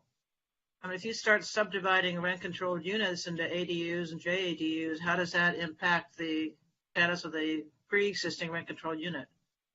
So you can't, as I said, you can't subdivide an existing apartment into another ADU. You can only convert the non-habitable space. So let's say if a garage amenity was tied to a rent-controlled unit, what has been happening is we can't say no, but a rent adjustment will be calculated through the rent control that essentially your rent will get lower because of the loss of the amenity. And new ADUs would not be subject to rent control. But the addition of ADUs minus the amenities should not have any impact on the actual rent control unit itself. But wouldn't the tenant in the rent control unit, would they have any control over whether that parking space is converted or not? They would not. They would just get a rent. They would just get a rent adjustment in compensation. That's a problem. Yeah, that's a yeah, because then they don't, if it's a rent control unit, they can't go and they can't stay if they really need that amenity. Right. Yeah. But what we're talking about now doesn't really address that, does it, Ross? I mean, that's an existing concern with the ADU. Yeah, I mean, it doesn't, and state law is pretty clear that any non-habitable space, there's no really protection of, let's say, a garage if it was a rent-controlled. Everything's kind of on the table to be converted, and state law is very, very clear about that. That's interesting. Okay. I heard there was discussion of maybe a threshold of size. I didn't know if the commission had a parcel size in mind. I know you had mentioned council, SB 9, they allowed the combination of ADUs and SB 9 when the parcel was 10,000 square feet or greater. I didn't know if that was a number you wanted to stick with, or if you had any recommendations or comments about that. Commissioner Fonda-Bernardi. Yeah, 10,000 would be like 2 would be the more restrictive standard would be below 10,000. The more liberal standard would be over 10,000. I think we're really talking about a lot and a half, a typical lot and a half. Once you get to that threshold, usually there's some design flexibility. But I think we are going to, in the end of the day, some of these older buildings, tenants are going to lose their parking, which is very valuable. And even though they may get a rent reduction, they still, let's say they're paying $100 a month less because that's what it would cost to rent a garage. They may not be able to find a garage to rent for $100. And then they're on the street. And then, and then now it's a whole different ball game. So I think we're on thin ice here. So we don't want to over encourage this because there will be a downside. Well, thank you for that kind of comment on that policy question. It sounds like the more flexibility for larger lots is what you're interested in. That component was already going to be a little tricky to implement, so we'll do our best to kind of also establish it based on lot size as well, and we'll take that direction. I mean, I think that, if I may, I think that the more permissive standard is what you're doing. So what I would want to avoid, because we've run into this with ADU law before, is introducing a restriction that then gets dinged, right? So if we have a precedent of doing this, and suddenly we have someone who said this was allowed last week and it can't be allowed this week, you may find, because we've heard this on the, we may find that you're stuck sort of ministerially having to approve it. And therefore, I don't want to go to the 10,000 unless we have to. But I just want to name that, right? Because I don't want to introduce a housing constraint. But I also don't want to load up, I just don't want to load up these tiny little ADUs that introduce all of these problems that maybe nobody's going to do it, but it's, we have smaller lots. So I don't know how we square that circle, but we're not allowed to have a minimum ADU size, are we?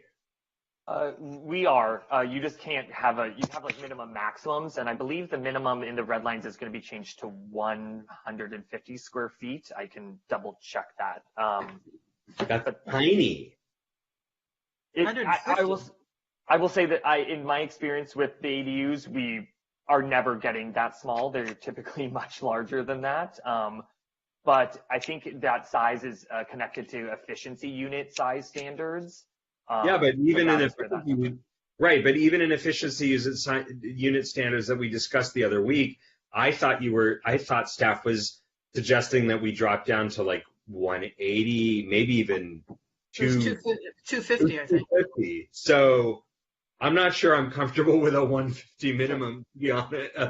That feels really too small. I mean, I would seriously question, right, to the extent that we're really trying to encourage people to build these ADUs that are actually livable and not just sneaky expansions on housing. I would not support 150 minimum, because to me that reads as an invitation to sneak an expansion to your house, and that's not what we're trying to do here. We can definitely look into, what ability staff has to create more substantial minimums, if you will, for ADUs. Okay. And look at what limitations we have on that. Right. And then I would base the density rules on those substantial minimums so that we do have some defense against multiple tiny ADUs if, in fact, we end up getting dinged for a more restrictive approach. Yeah, I think I would clarify that the ordinance, that's taken from state law, in terms of requiring at least an efficiency unit, but we are going to check that against state law further, so that was taken straight from state law, and that is in our ordinance, but we will obviously explore that further, understanding your concerns about unit size. Thanks. Okay, any other discussion on this specific policy question? Ross, you think you have enough direction based on that? Yeah, I think what we heard is lean towards the more permissible and potentially look at it on a lot size basis. But there was concern regarding, we don't want to reel back something we've already been doing for the last 2 years. So I believe that's good direction that we received. Okay, great. Okay, so we're going to move on with the presentation. I do want to just remind anybody out there that there is a call-in number at the top of the agenda, and that we're going to get to public comment very quickly and ask you to call in. Great. So the second part of the ADUs is related to Program 4C, which was increasing equitable access in all neighborhoods by essentially allowing an additional ADU to be permitted on an R1 parcel if the property owner would be willing to deed restrict it as a rental unit. This amendment was pretty straightforward, and it was just that. It's that on the R1 zone district, a second ADU can be established if there is a deed restriction placed upon it to be a rental unit. So that is what that amendment would do. Now we are jumping into SB 9, which is in Program 4E, which is really to establish an SB 9 ordinance that establishes an administrative process.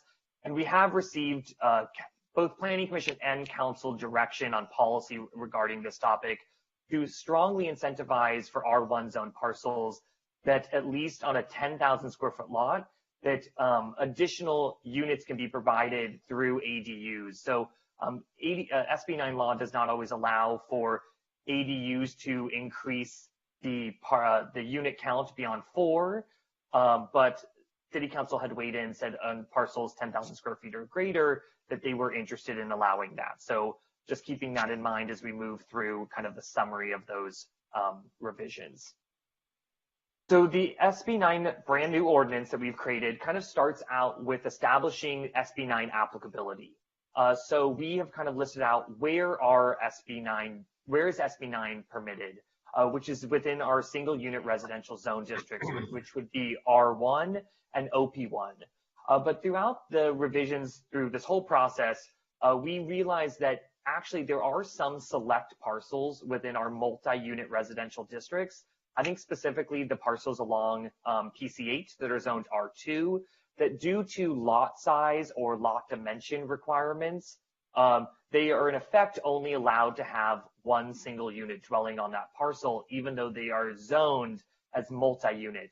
So we wanted to make sure that those parcels would be allowed the ability to take advantage of SB9 as essentially they are only allowed to be developed with one parcel.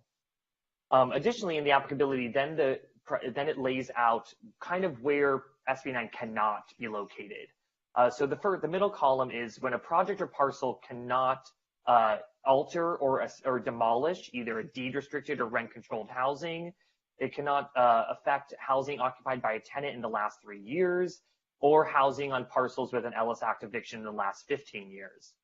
Nor can the parcel be located within an historic district or contain an historic resource, or is it located in prime farmland, wetlands, conservation, protected species. Those are not typically applicable to Santa Monica, but the other top 4 are. And then we also detail that when a parcel is located in such a zone, such as a fire hazard zone or an earthquake fault zone, that it's kind of a maybe, if you will. It's case by case that essentially if they meet specific specified requirements, they would be allowed in these areas, but if they don't meet certain kind of building requirements, they would not. So we really detail out the applicability of SB9 within the beginning of this ordinance. The next is we establish what types of SB9 projects there are. So there's a lot split option, a duplex option, and a combination of when you split a lot and then potentially establish a duplex on each of those resulting parcels. And to kind of go through what each of these project types could result in, we kind of made these diagrams to show kind of how many units a parcel could get to. So these diagrams show that if there was no lot split, SB9 does not require there to ever be a resulting larger unit count than 4, even though City Council, as I mentioned earlier, was interested in allowing more than 4 units when the parcel is greater than 10,000. So you will see that the first box on the left is if someone just wanted to take one parcel and create a duplex, that would be allowed under a no lot split scenario. Then they do also have the ability to add ADUs to these parcels. SB9 makes it clear that ADUs do count as units towards that kind of 4-unit maximum. So here are some kind of examples of how someone could get to either 3 or potentially 4 units on a parcel. But it would only be allowed to go greater than 4 when the parcel was greater than 10,000 square feet. So you could see that someone could maybe establish a duplex, maybe 2 detached ADUs, and then potentially convert other space to maybe either an attached or detached ADU that they potentially could get to 5 units. The next scenario is what happens when someone does a lot split. So the same concept still holds for the maximum of 4 units unless you're greater than 10,000 square feet. So if someone split a lot in scenario 1, they can produce, let's say, just a single family on each parcel. Or they could split a lot and create a primary unit and an ADU or a duplex, but again, never exceeding the 4-unit count maximum. Option 3 is when you kind of combine both the lot split and the duplex options to potentially get to 4 units. And ultimately, if you're a parcel greater than 10,000 square feet, you can potentially get anywhere between 8 to 10 units on those 2, not on each of those resulting parcels, but those parcels in combination with each other. So these are just some examples of kind of the maximum development potential through SB9 that the ordinance would permit. And then essentially the ordinance establishes that there is a ministerial review process for SB9 units. We list out lot split requirements such as minimum parcel sizes, dimensions, that they're required to have access to a public right-of-way, subdivision limitations, owner occupancy requirements, and the process of how to lot split, that it still needs to go through the tentative map and final map and approved by council, but it does not need to go through the typical planning commission process, as these are required to be ministerially approved. We establish special development standards for when you're developing on an SB9 parcel. So we limit the land uses to make sure they're only residential land uses. We establish the maximum unit count, which is kind of what the previous 2 slides summarized. We establish front yard setbacks when, let's say, a lot split results in your front parcel line actually being on an alley and no longer on the typical street. the 4-foot side and rear setbacks that state law requires, a guaranteed unit size. So this is that no development standard can preclude you from establishing SB 9 units less than 800 square feet, and also an owner occupancy requirement. Also, we made sure that there would be no parking requirements when you're within 1/2 mile of transit, and there's limitations on rental and sale requirements and lease terms. So that is kind of a summary of our SB 9 ordinance. We don't exactly have any policy questions for you, as the policy was kind of already provided by council on the March 15th meeting. And other than that, we are just implementing SB 9 as required by state law. I don't know if you would like me to stop on this, if you have any questions, or if you'd like me to continue. Well, we have a question, so let's get that answered. Commissioner Lehman. Thank you. I have a couple questions that actually I referred to staff this afternoon, and they were very responsive and got back to me, but I still have questions. I thought SB 9 prohibited us from owner occupancy requirements with the exception of the lot split where someone has to commit to living there for 3 years. I think the bill will not allow owner occupancy requirements. Are you saying if someone were to not lot split, are we allowed to? Well, I think SB 9 is pretty clear about not allowing you to require owner occupancy. I believe, if I remember correctly, there is an owner occupancy requirement for lot splits, but I believe, Jing, you can correct me if I'm wrong, that it's actually silent on just the duplex path. And because it was silent, council kind of showed interest in establishing owner occupancy requirements on those. Is Heidi around? I believe she is. She is, yeah. And we I had was pretty sure that language seemed, as I recall, pretty clear.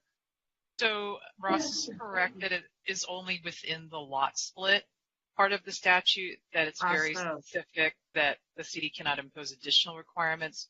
For the duplex part of the statute, it's completely silent. And so we read that to mean that we have the option. I stand corrected. I have a couple other questions, and we discussed this via email today. R1 development standards are not going to work for lot splits. So my understanding is we're going to be looking at R1 soon, hopefully, from the standpoint of a lot split. Because the lot coverage will not work for a duplex of 800 square feet per unit in Sunset Park, where the lots are really small. I don't think there's a work product at this point to revise the R1 standards specifically for SB 9 projects. I think we kind of have to see this play out a little bit to see if we are seeing that these are infeasible, then we could potentially revise them in the future. But that is not kind of a current work product, is because I think that has been yet to be determined in our minds. Well, the math is pretty simple because the majority of lots in Sunset Park are less than 6,500 square feet, single family lots. And if you take half of that and apply a 45% lot coverage, you don't get an 800 square foot unit times 2. So if there was ever a development standard that did preclude them from that 800, they would be able to override that development standard. Okay. So we always have to guarantee that 800. So if somehow parcel coverage or a setback didn't let them get to that, they could exceed the parcel coverage limitation in that case. Okay, thank you. The other issue is the 4-foot side and rear setbacks are advisory. And the bill pretty clearly says that, let me read it. An application shall not be rejected solely because it proposes adjacent or attached, provided that the structures meet building code requirements. So you could have a 0 lot line, 2 duplexes, and not have that 4-foot side yard requirement. The bill is very explicit about that. So the ordinance, the red lines show that if it was new construction, we are requiring the 4-foot side and rear, but there would be if there was an existing structure that had less, they could retain those smaller setbacks. What if you don't keep the existing structures? And you need to look at this. The language of SB 9 says that you cannot preclude 0 lot line duplexes. Yes, and I think when we reviewed that as if you took an existing structure and then kind of split it in half, therefore resulting in setbacks that were less than 4, and we would allow those to be retained. You're also allowed to demolish and rebuild to the same footprint and retain those existing smaller setbacks. Yeah, the bill doesn't say that, so you should probably have Heidi look at that. Okay. The other thing, and this is just a clarification that staff and I came to today, the not allowing more than 25% of the exterior walls to be demolished for an SB9 project. There are two exceptions for that. One is if the city adopts an ordinance saying you can do it. The other exception is the unit has not been rent or occupied in the past 3 years. So in that case, you don't have to, you're not bound by that 25%. Well, that's sort of counterintuitive because you can't build an SB9 project if it's been a tenant occupied in the past 3 years anyway. So the 25% is pretty meaningless. Which is exactly why we didn't include it. Right, exactly, right. And then can you clarify, the bill says that in a lot split situation, the owner has to express intention. You actually did this for me. Intention to occupy for 3 years after the lot split. Well, it's going to be under construction right after the lot split. So he or she needs to just say, I intend to occupy for 3 years, presumably when the unit is finished. Yes, I believe we wrote in the ordinance that it was date of completion or maybe application, but yes, it's just they have to intend to live there for 3 years. After it's done. I would need to look exactly the wording. Because it says from the time of the lot split, so they'd have to live in a construction trailer. I mean, that doesn't work. I would imagine that we would then intend that it's completion, but we will double check that. But yes, it is just intend for 3 years. Because it's silly otherwise. Okay, thanks a lot. Problem. Commissioner Fonneman already have some questions? Yeah, so there's follow-up questions to Commissioner Lambert. A hypothetical, let's say someone is, and maybe the law clarifies this, someone has a building in the front portion of their lot and they decided to split it, and they end up with the correct size lot, but they don't actually do the development. They just do the lot split. They don't have the money to do the development. Can they just sell that piece of parcel for someone else to do the construction downstream a year, 5 years later? Well, the someone else would have to commit to living in the unit for 3 years. Well, they're living in the front unit for 3 years. They're still there. They haven't moved, but they've just sold their backyard. That's the hypothetical. What I'm saying is, does the subdivision require the construction, or can the subdivision stand alone for future construction? I do not believe that there needs to be an immediate construction of another unit on that back parcel, that you could sell it as a vacant parcel. But if I'm incorrect about that, okay. Yeah, that is correct. It does allow just the lot split, and you are not required to build a structure on it. Because there may be a lot of people who have that ability to get a lot of money from the land because they bought it, but they don't have the money to actually build it.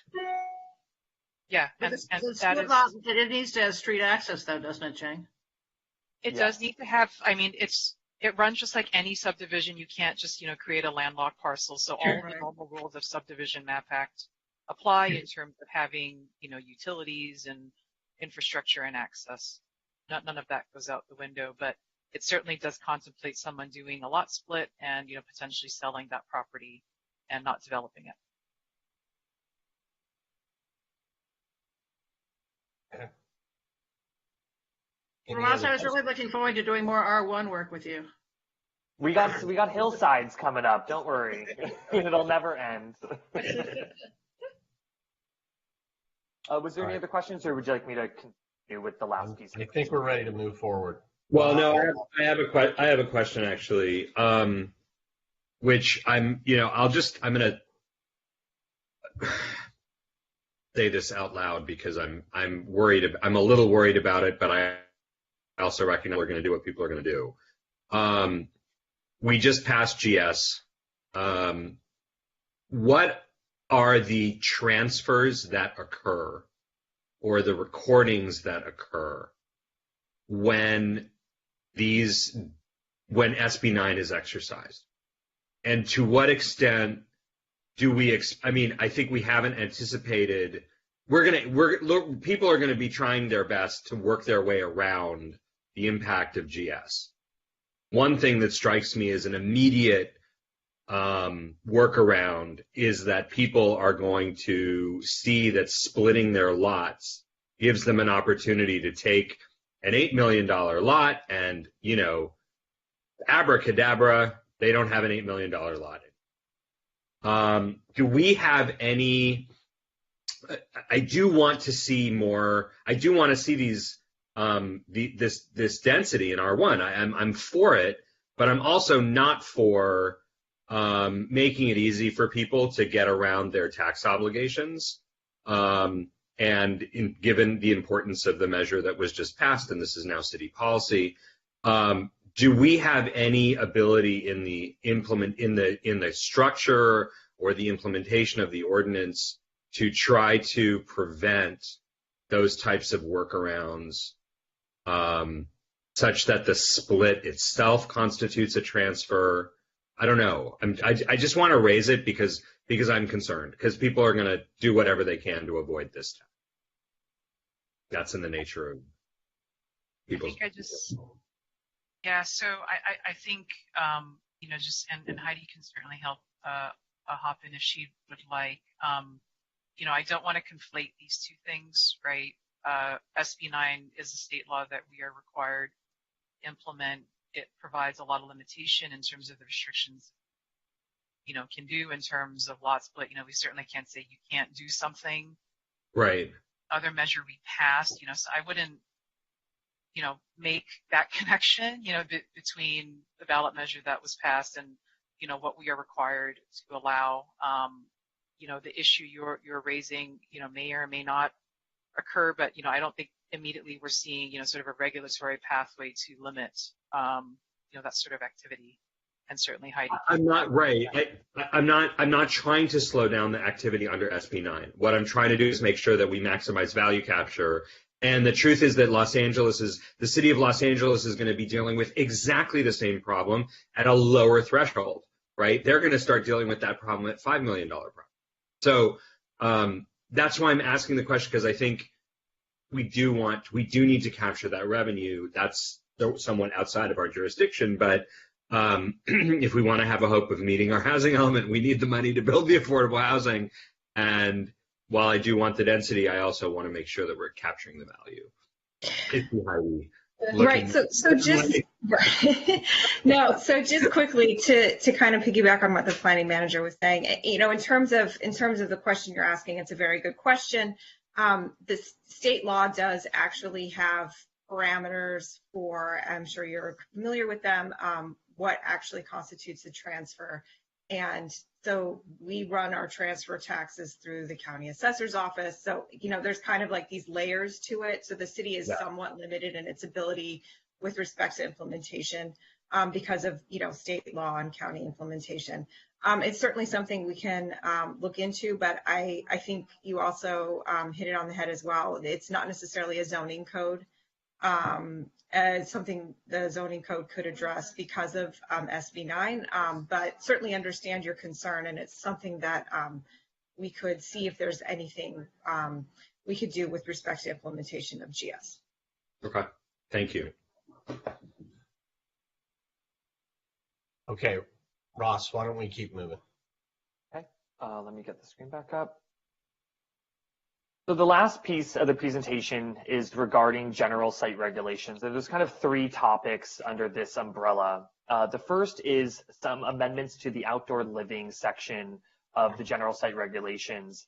And the revisions kind of are made to provide greater flexibility for housing projects in regards to outdoor living. So there's two topics. There's private and common. In the private, really all that took place was the elimination of the length dimension of, let's say, what a balcony has to do. So there still is the overall size requirement, the square footage size, but we just removed the kind of dimensional components of it to some extent to provide a little bit more flexibility for developers. However, we did include a limit on on how much in a private outdoor space on the ground floor facing a street can be enclosed. This is really in regards to kind of the interaction between the housing development, the outdoor space, and the public. So it's kind of how the pedestrian experiences the street. So we wanted to make sure that these very large walls weren't getting put up where there was no kind of height limit. So we are including a limit of 5 feet on how tall those enclosures can be, with anything above 42 inches having to be at least 50% transparent. The next topic in the outdoor living is for a common outdoor living area. Similarly to the private with the length dimension, we also decreased, not eliminated, the length dimension from 20 feet to 15, but we still ensured that an overall size was provided that was still consistent with today's requirements. Additionally, we removed the 20% limitation on the roof. So there used to be a requirement that no more than 20% of your common outdoor living area could be located on the roof. We located that overall limit, but we did establish a couple other roof deck requirements, which were for parcels less than 15,000, there's no size limit, so you can do all your common outdoor area on the roof if you would like, because typically on those parcels that are less than 15,000, they're pretty constrained on sometimes having a courtyard on the ground, and sometimes the roof is actually potentially the best location. Typically, we probably won't see all of the common space on the roof because there are so many other components that the roof needs to share that we don't see probably the entire, we don't expect the entire roof to be, completely outdoor living area. But for parcels greater than 15,000, we did want to limit it to 50% of the common space being allowed on the roof, because we do want there to be outdoor space kind of incorporated throughout the entirety of the building and not just on the roof. And additionally, because we are expanding the ability to enlarge common outdoor area on the roof, we wanted to make sure these spaces were actually usable. So there is a requirement that for permanent shade structures to cover at least 50% of the actual outdoor living space that might be provided on the roof.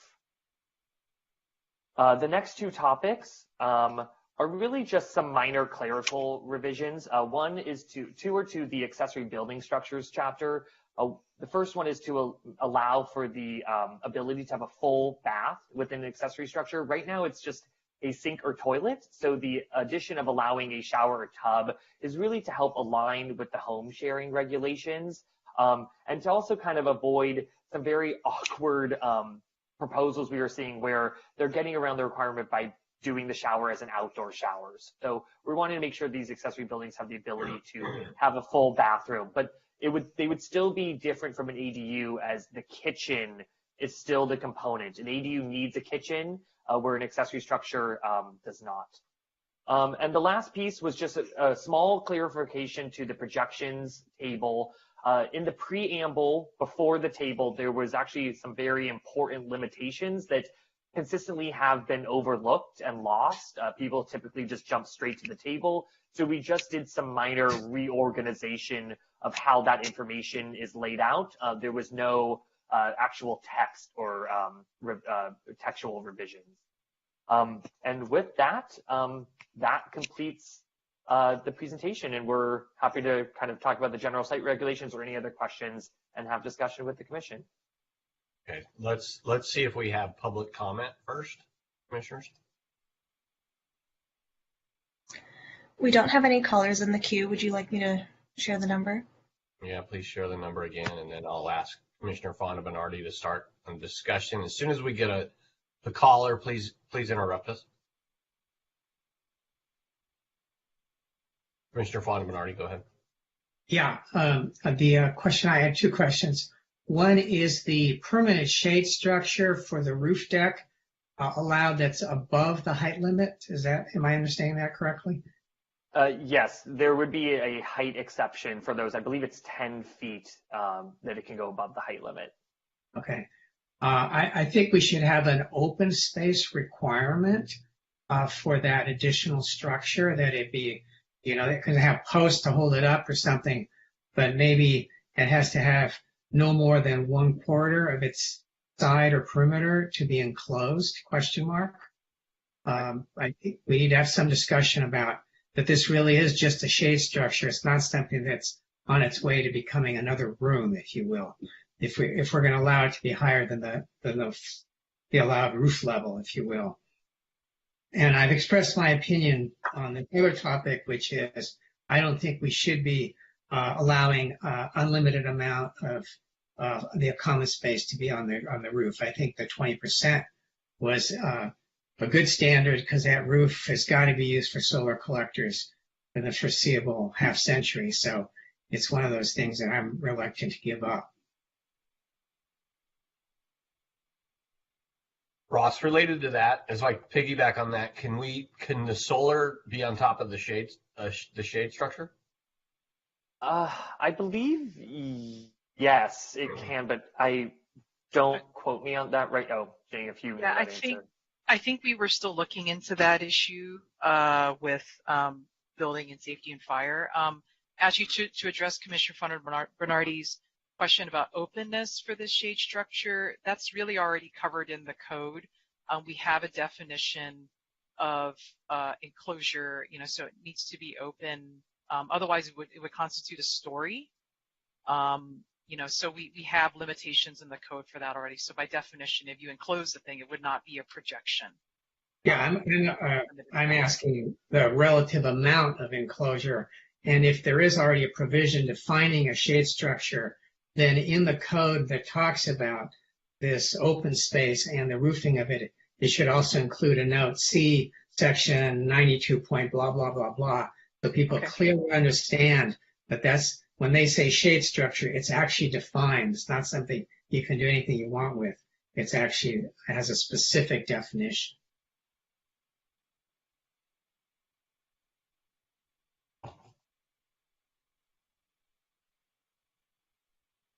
Other commissioner comments, or is there a response to that? Commissioner Fresco, go ahead. Well, first of all, I just have to say that if it's too enclosed, next thing we know, it'll become an ADU. But that wasn't my comment. I, of course, as you know, as you may anticipate, am not at all comfortable with this idea of allowing 5-foot fences to enclose yards in the front, even if it's the private open space of people. I just feel like those kinds of obstructions on pedestrian rights of way are just not what we're going for. And we have an increasingly closed off community, and this will just contribute to that. And in most residential neighborhoods, there's not that much foot traffic that you can't enjoy an open space with 4-foot boundaries. So If I could just provide a little clarification on that. So I think when we included this limitation, it was really in regards to ground floor open space on a commercial boulevard street, where typically there would be no setbacks. So there would actually be no height limit. They could build a wall as high as they can, because our height limits for fences and walls are only when that fence or wall is within a setback. So, but we wanted to make sure that there was a limitation for these open spaces, so there was still pedestrian interaction between them. So that although we are imposing the 5 feet, above 42 inches, it had to be 50% transparent. yeah, I just feel like that transparent area is unenforceable, and 5 feet comes up to most people's eyeballs. And it just doesn't, I just don't think it achieves that. And I have long advocated for keeping it at 42 inches citywide. So, Nina, I think I might be misunderstanding this, but what he's saying is right now somebody builds along the commercial corridor and puts an outdoor space out there, they can build a 20-foot wall or whatever the height limit is in the zone. And what Ross is trying to do is get away from that and put a limit. Maybe what I'm hearing you say is it needs to be lower. it needs to be lower, but also on a commercial boulevard, there's pedestrian access and transparency and other rules that, they might not be able, and setbacks and articulation, they might not be able to go as high as the limit. And we definitely do have many instances where we've discovered we don't have a rule to limit the height of a fence or a hedge in a commercial district, and it should be 42 inches. I just said two different things in one sentence, and I apologize for that. I think I want to note, just for background, this is the same standard that is in the downtown community plan, because that was, an issue, because the DCP has, that unique requirement of setting back buildings from the curb to create like open space on private property. And so this issue came up in terms of the concern of fully enclosing those spaces, because there is no like yards, there's no setback, right? And that's the genesis of the fence wall hedge code. So the height limit of fences became the height of the district, which meant you could have unlimited height. And so this 5 feet limitation is consistent with the DCP. And also it does require that where it's above 42 inches, that it be 50% visually transparent. So it was kind of a balance of, you know, and I think we want to try and make sure that where we can, we have consistency in our codes across the city and not something different, you know, just for implementation. Well, I feel like this is a really different district than downtown. I didn't think it was a good idea in downtown. I advocated strongly for it to be 42 inches there as well. And conditions outside of downtown related to this, I think in particular, I just really think this is a bad idea. Let's stop. Okay. I saw Commissioner Fonda-Bernardi's hand up first, and then. I have a different topic, so why don't we keep going on this? Okay. If Commissioner Wonders had. Go ahead. Yeah, I'm on the. I feel like I'm not sure we've gamed out the unintended consequences here, which is to say, I am all for this level of transparency to the sidewalk, but in the downtown or in commercial districts where there is high foot traffic, if we force that, what are the knock-on design changes that are going to result when a developer says, no, I just can't put ground floor residential in because I can't do open space facing the sidewalk because nobody's going to buy that because of. Well, it shouldn't require so much open space for every single unit. Right. So that's my question. My question is, what can we do? Because we had this conversation in the downtown about allowing separate entrances for ground floor residential, right? That it's not that the entrance doesn't have to face the street, that can be through a main entrance. Is there an opportunity here to provide some additional flexibility, to Commissioner Fresco's point, and make sure that those ground floor units are getting some form of open space, but maybe it's not open space directly accessible to the street? So I think to be clear, this is just establishing a framework, you know, that is different than what we have right now.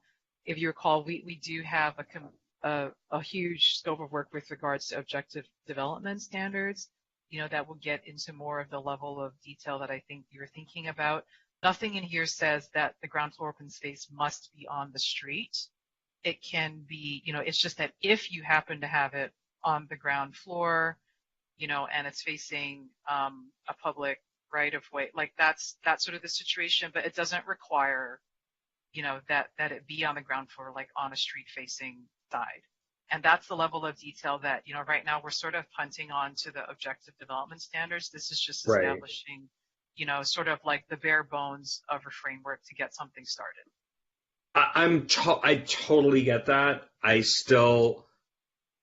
I'm asking, before you finalize the red lines, like, let's just game out if there are any possible unintended consequences from even this high level framing. What is that likely to, what are the range of possible ground floor units with open space that result from, you know, just even on the sort of, even on a back of an envelope, I don't mean a formal report. I'm just saying, I worry about the unintended consequences because we've had unintended consequences with these kinds of with these sorts of development standards, and I don't want to land in a situation where we put in a rule that ultimately undermines by accident, because of even at the high level how it's written, our goal of getting ground floor units. That's all I'm saying. I'm just saying let's game it out before we finalize.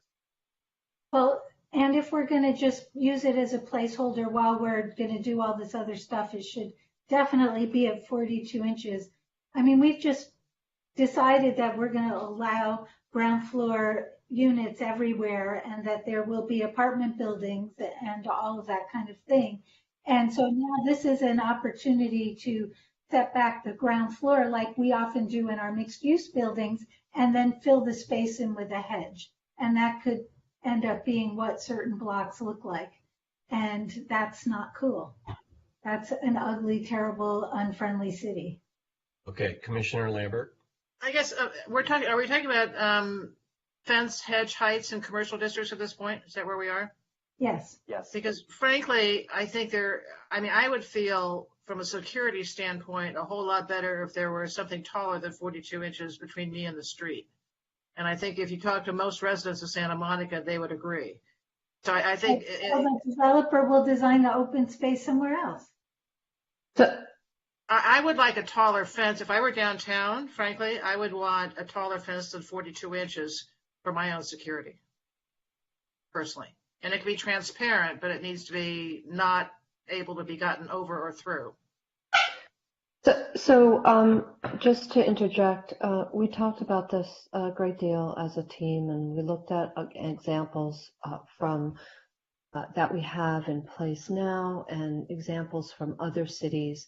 And we believe at this moment, this strikes, we agree that 42 inches is a sweet spot for activity and dialogue with the street.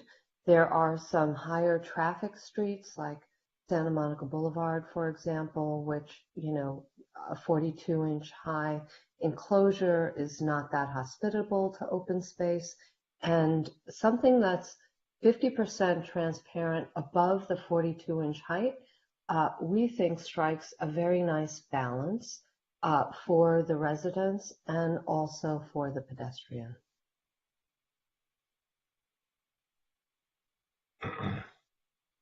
I agree with what Stephanie just said, frankly.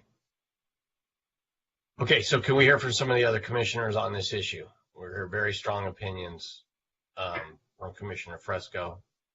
Well, I have a question. Maybe Commissioner Fresco, would you consider a standard of 42 inches and then you can go above that, but it has to be 100% transparent? Obviously, you could have some poles to hold it up, but you're muted. It would certainly be an improvement. I mean, then it would be a window, but yeah. I mean, I don't understand what that is because it is a window, it's not open anymore. I think, and we've actually had some people come to us with security problems, serious security problems, where people were jumping over the fence and stealing the furniture and breaking into units and on and on and on, and I think, and there's also on these boulevards, there's that famous building at, Santa Monica and 26th Street on the northeast corner where they have the same problem and they've screened themselves off completely. So I think the idea of having some privacy, some noise screening, and some security might argue for something higher than 42 inches. And so if it's just a question of visual transparency, what you're really saying is those people give up their privacy. We get the benefit of the added visual, less encroachment onto the street, but we still have to give them some soundproofing and we have to give them some security that people aren't just going to fly over their 42-inch fence. Just to interject, we think the 50% transparency requirement, allows for some, translucent glass or a patterned glass or a Lexan product or even, a perforated metal product that once your eyes adjust, you can have that, but it does add that level of feeling of privacy and security if you're on a high traffic street. So 100% transparency, I just want to offer a wide variety of examples.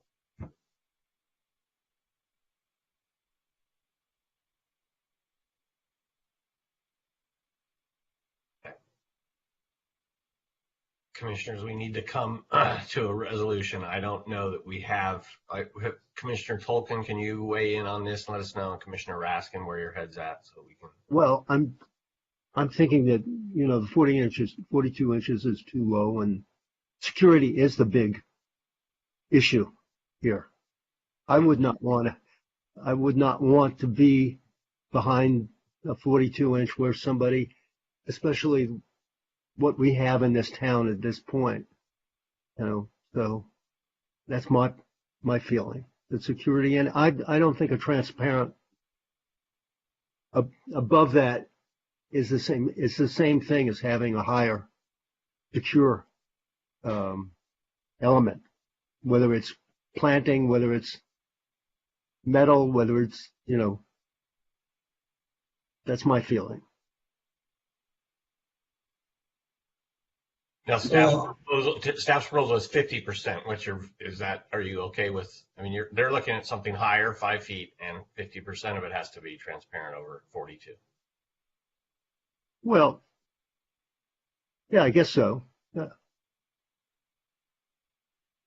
Okay, Commissioner, Vice Chair Raskin. Yeah, I'll just say, 42 inches is kind of a sweet spot where you can jump over it and then lie down behind it without anybody noticing. I'm inclined to agree with the idea that we should use materials that are as transparent as possible. But I don't know who mentioned this, and I'll comment on this more later. But I think this is all kind of a lost exercise. I think most outdoor open space will be largely unusable in a few decades due to climate change. I like the idea of promoting a neighborhood where we don't have fences, but I think the answer is simply to allow for taller fences, but with more transparent materials. Taller than 5 feet and more transparent than 50%, or just you're saying that what they're proposing is a good idea? I think the proposal's fine. I think I wouldn't necessarily have a problem with something a little bit taller if it maintained 50% transparency. So far we haven't heard anybody say anything taller, but let's Commissioner Fonda-Minardi. Well, one way to look at it, imagine you have a wall, let's say it's 42 inches high, and above that you have, let's say another, 5 feet is only 18 inches higher than that 42-inch wall. So I could grab onto that 18-inch thing, because it's really at my shoulder height, put my foot on the 42-inch portion and just step over the 18 inches, and I'm in. It's almost like the 42 inches doesn't even exist. I think if we want to get to security, we have to go to at least 6 feet, something where there's an actual drop on the other side as a disincentive. So, I know this is going in a different direction, but if we want to provide security, we should do it with some sort of transparency a bit higher than 5 feet. Because like I say, the physics of it are such that you literally step over it.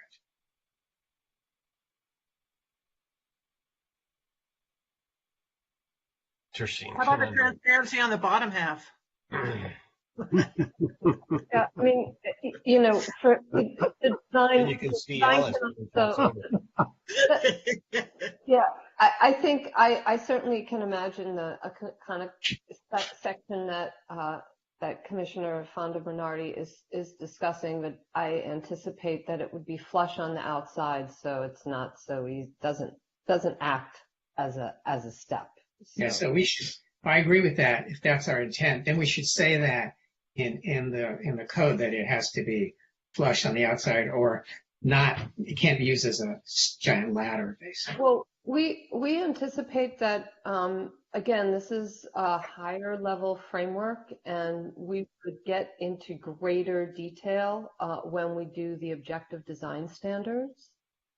So I would be hesitant to put that kind of instruction, because I do believe that architects and developers are very cognizant of those kinds of security issues. So I'm not sure we need to put it in the code. Commissioner Raskin, Vice Chair Raskin. Yeah, just to make a quick comment. I think part of my thought process here is motivated by the fact that we're talking about commercial districts here. I mean, if this were for residential streets, I think I'd probably have a different perspective. But given the nature of the commercial neighbors and the heavy traffic, that informs my thought process here.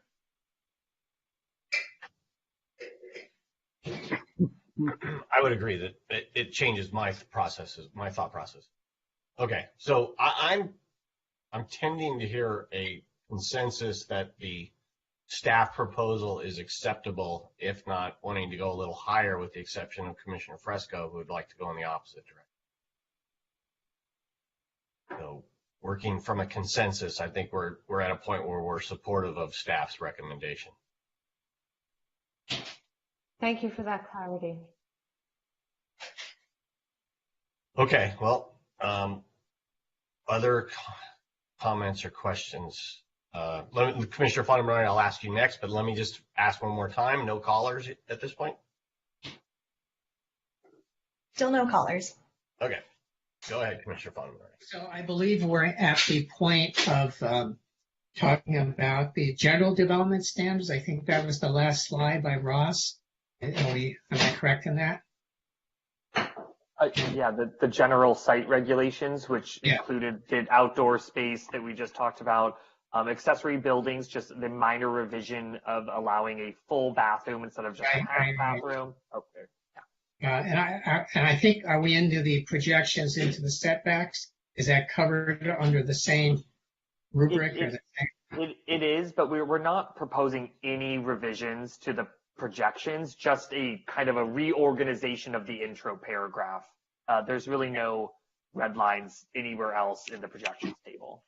Because if I'm not mistaken, there is at least one change. I noticed that the roof eaves have been changed in the side yards from 18 inches to 24 inches. Am I mistaken in that? If they were changed, that was in a prior, I believe they were modified during the R1 update, but no, it is not part of the red lines that we presented today to you. Okay. And then the other question I had was that somewhere in our projections into the side yards, we have all the categories, water heaters and air conditioners and all that. We should have something for stormwater storage. And I think the standard should be no higher than 8 feet in any side yard or rear yard and no higher than 42 inches in the front yard. I think at the moment, we don't regulate like rain barrels at the moment. They're allowed to go on the side. But we will look into that. But like I said, I don't think we were intending to really overhaul the projections table. I know, I'm totally agreeing with you that we shouldn't overhaul it. I think it works and battle tested. I did notice there was this change, and I was wondering if there's something behind it. And then the other part was, we're now into this major conservation of water mode, and so we need to account for that. Or we're agnostic and saying you put them anywhere you want, as big as you want. And I'm not sure that's desirable. So I think we just want to make sure that we're within the scope of our resolution of intention and that the amendments we're proposing are related to housing element implementation and reducing barriers to housing. Something about rain barrels, probably wouldn't fall into that. I think we would note that down, and that can be part of a future code amendment. That was not part of the scope of, the Commission's resolution of intention with respect to the housing element program implementation. Okay, but while we're changing that section, we've added bits and pieces of it. We should, because let's be honest, what's happening now is our whole city is becoming less permeable, and therefore the size of these water tanks or whatever facilities people have is only going to increase as the city densifies. There's more hardscape, there's more roofs. And so these things are going to start to balloon up, and so they are collide with our very open space requirements and so on and so forth. Yeah, I understand your concern, but again, for that projections into the minimum setbacks, there are no changes there. All that was done was formatting, reorganization to make it more readable. There's no change in the substance of what is in that section. So I think what she's really saying is because our resolution of intent months back didn't mention this, it's not something we can really opine on tonight. She's not saying that it's not an important issue.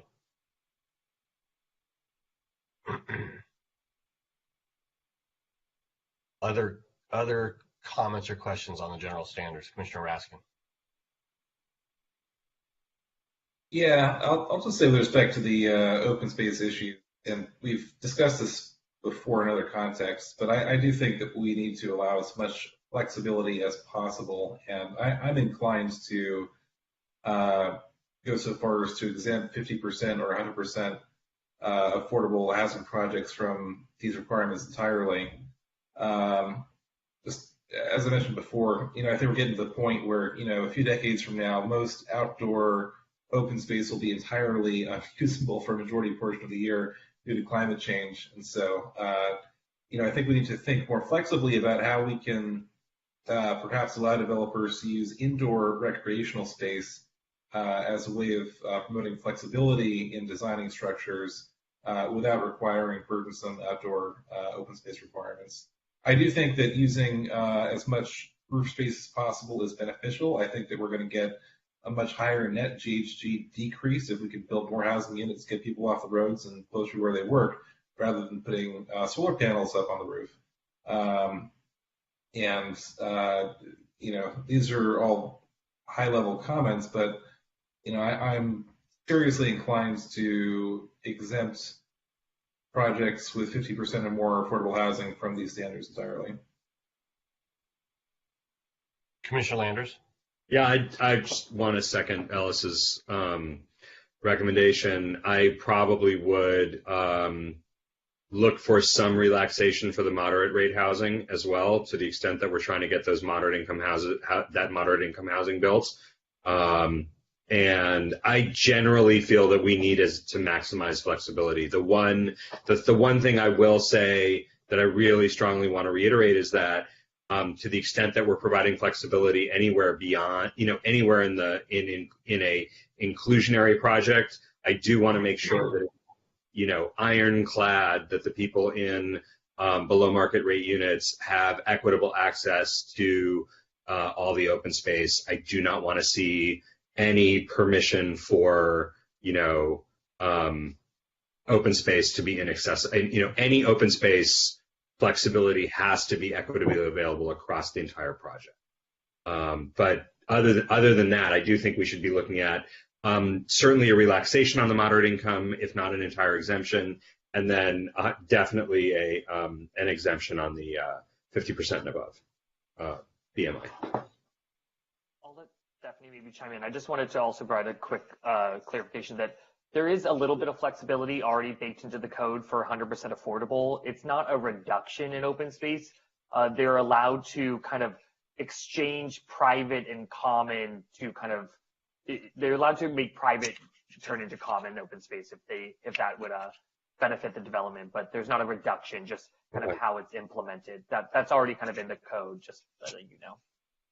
Right. And we have, sorry, Stephanie, we have heard, and I still value the calculations that he did. I think that the suggestions that Hank Koenig made in his letter back in February, that we heard again earlier this year, about how to figure out the appropriate amount of open space to allocate and then provide flexibility in the allocation thereof.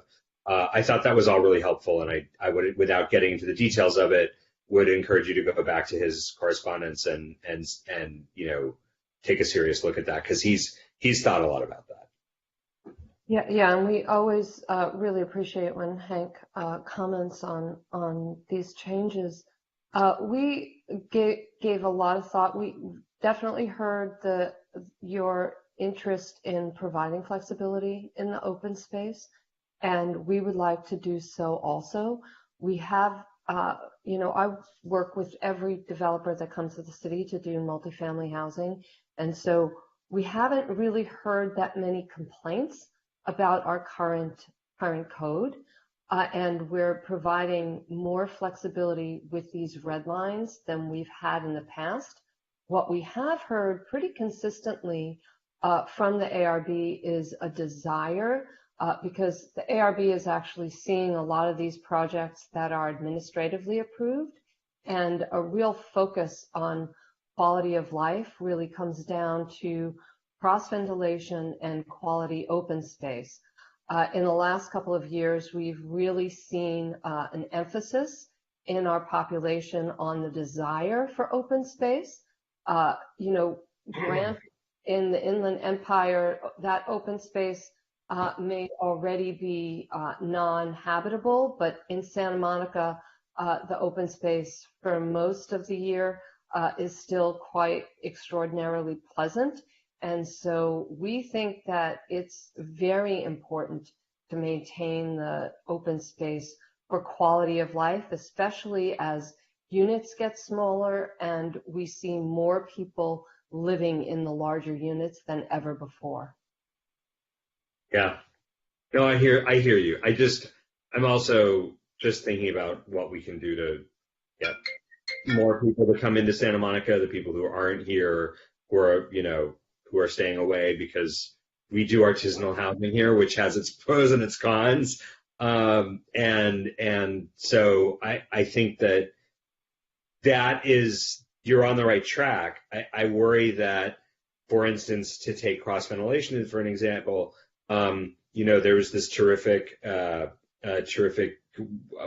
I think, out of UCLA, where they were looking at the single staircase versus the double staircase egress models of building apartments. And the California Building Code just doesn't give us the flexibility to build better designed, multi-unit housing, because we have these exit staircase requirements that probably have their own quite valid justifications if we're thinking about cross ventilation and being able to make better use of open space and better designed apartments. I think it's you pull on one thread and it pulls a bunch of other threads at the same time. In this instance, I think maximizing the flexibility the way we've talked about moves us down that road, right? And I don't think that I think developers are going to want to build housing that people want to inhabit, and so I don't think that the flexibility will lead. I think the flexibility will lead to better projects. I don't think it'll lead to worse. What we have seen, we do provide that greater flexibility for affordable housing projects, 100% affordable housing projects, and because we still have this discretionary review at ARB, we are able to make sure those units are not less than the quality of life for market rate units. That's a very important value to the city. Right. Yeah. So we want to make sure that we've got flexibility, but also baked into the code a requirement that means that everyone in the city shares in the quality of life. Of course. Okay, well, I guess just my point on this, I would like to just say that I agree with Commissioner Raskin or Vice Chair Raskin that, open space on the roof is going to be critical. We need to kind of densify the urban centers. That's where we're going to reduce our greenhouse gases. I would also say I have done hundreds, if not thousands, of affordable units in the last 6-8 years. And the vast majority of them all ask for some reduction to open space. And they are still the best designed projects that I'm working. Well, I don't want to say the best, but they're really highly designed projects and very nice to be in. I pushed hard when we had the density bonus discussion that we include an incentive that allows for that. It was not in there. I think we need to continue to push for that on that flexibility, down that flexibility issue.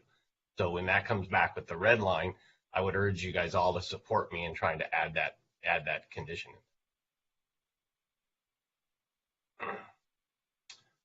Okay, have we beaten that horse for a little while? What next do we want to? Anybody else have any other concerns that they saw in the red lines on the general standard?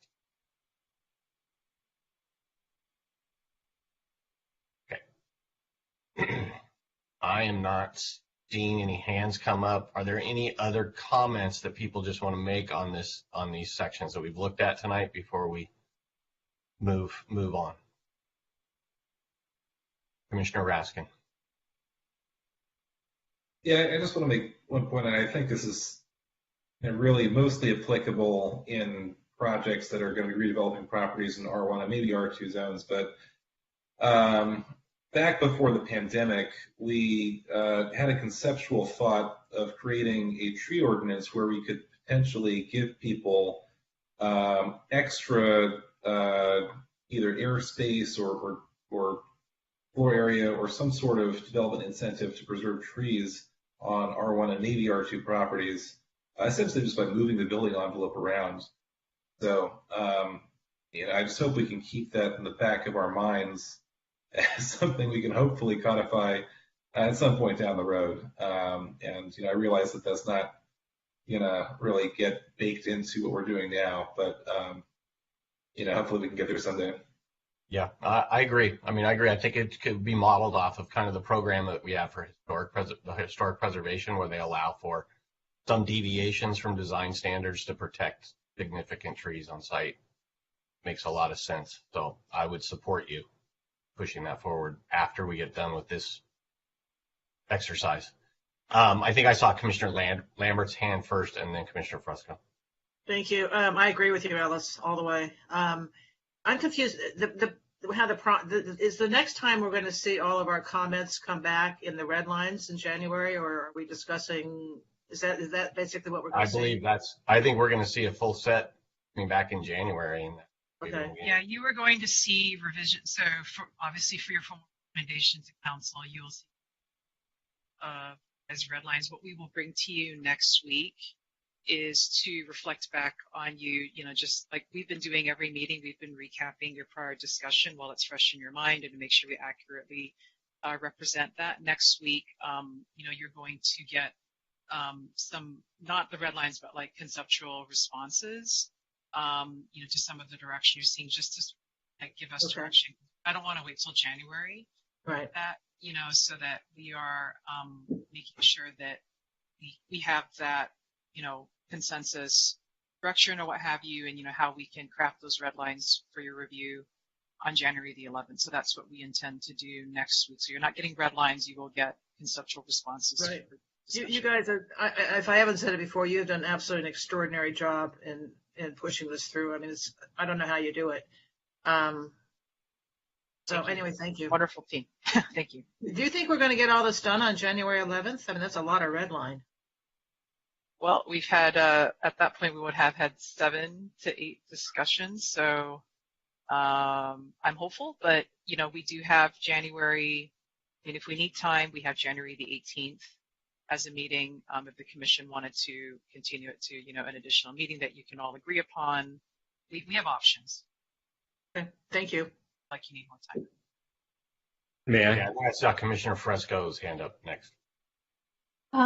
I just wanted to point out that the correct proposition with the verb to intend is to and not on. Thank you. We will note that. Could I make a suggestion for the purposes of sort of agenda management? Could we plan ahead to handle, to review the red lines on January 11th and take public comment and then come back on the 18th? Because I do think it's going to be a lot, and I think we ought to tell the public what is going to be happening so that they don't, so we have fewer surprises. But sometimes we do say on our agendas, this item may be continued, this item may be continued to the next meeting, and so we let people know in advance.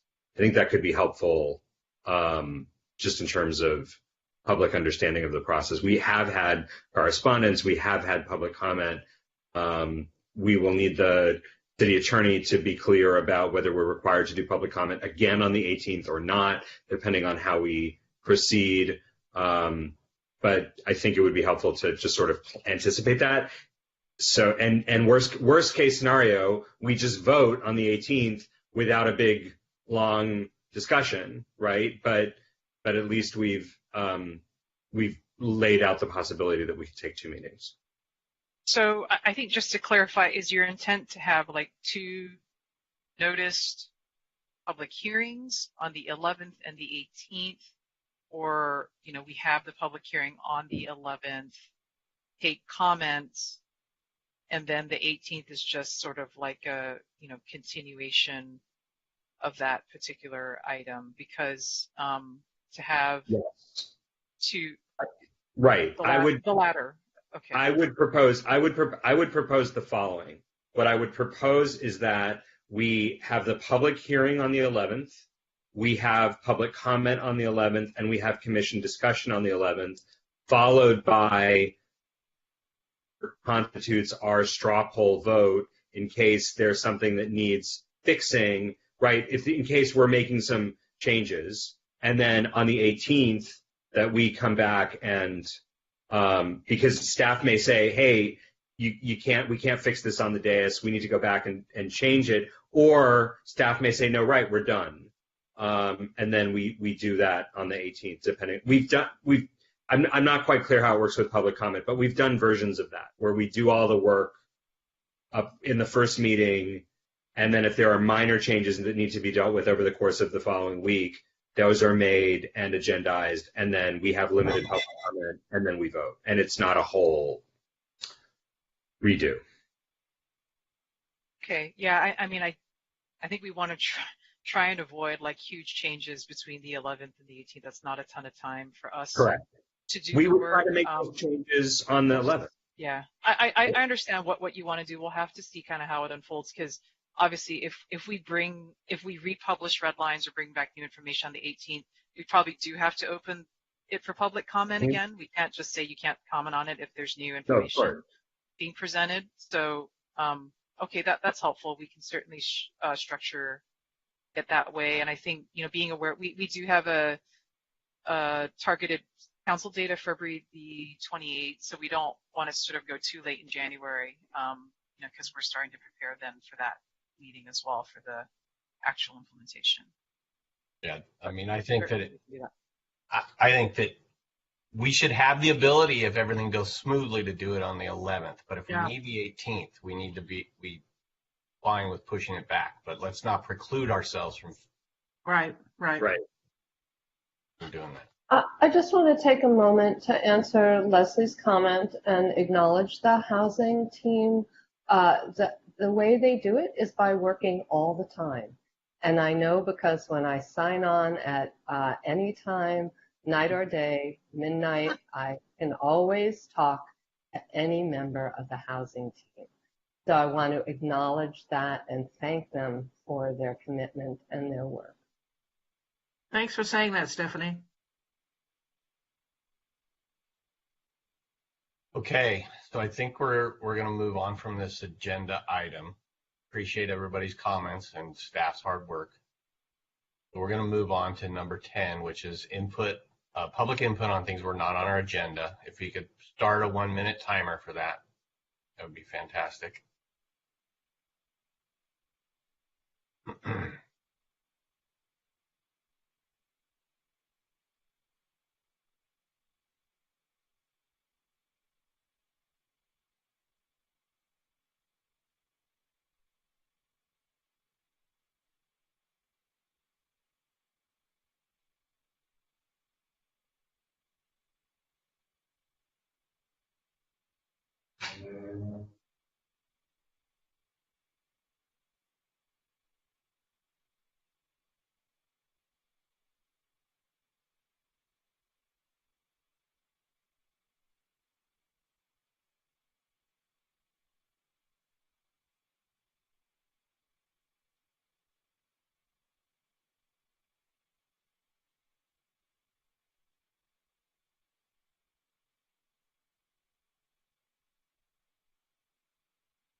Did not receive any calls in that time.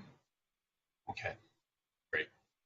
So I'm going to adjourn the meeting. I want to thank everyone for their participation, and we will see you all at the next meeting. Ellis, is this your birthday? It is not. I thought it was. I thought I read that somewhere. Sorry. We'll adjourn in honor of Ellis's upcoming birthday this year. Right. That's 6 months away, but thank you, Leslie. Now we know. You're almost half birthday, I guess. All right. Happy All right. holidays, everyone. Happy Bye. holidays. We'll see you next week. Yep. Yeah, see you next week. See you next week. Good night.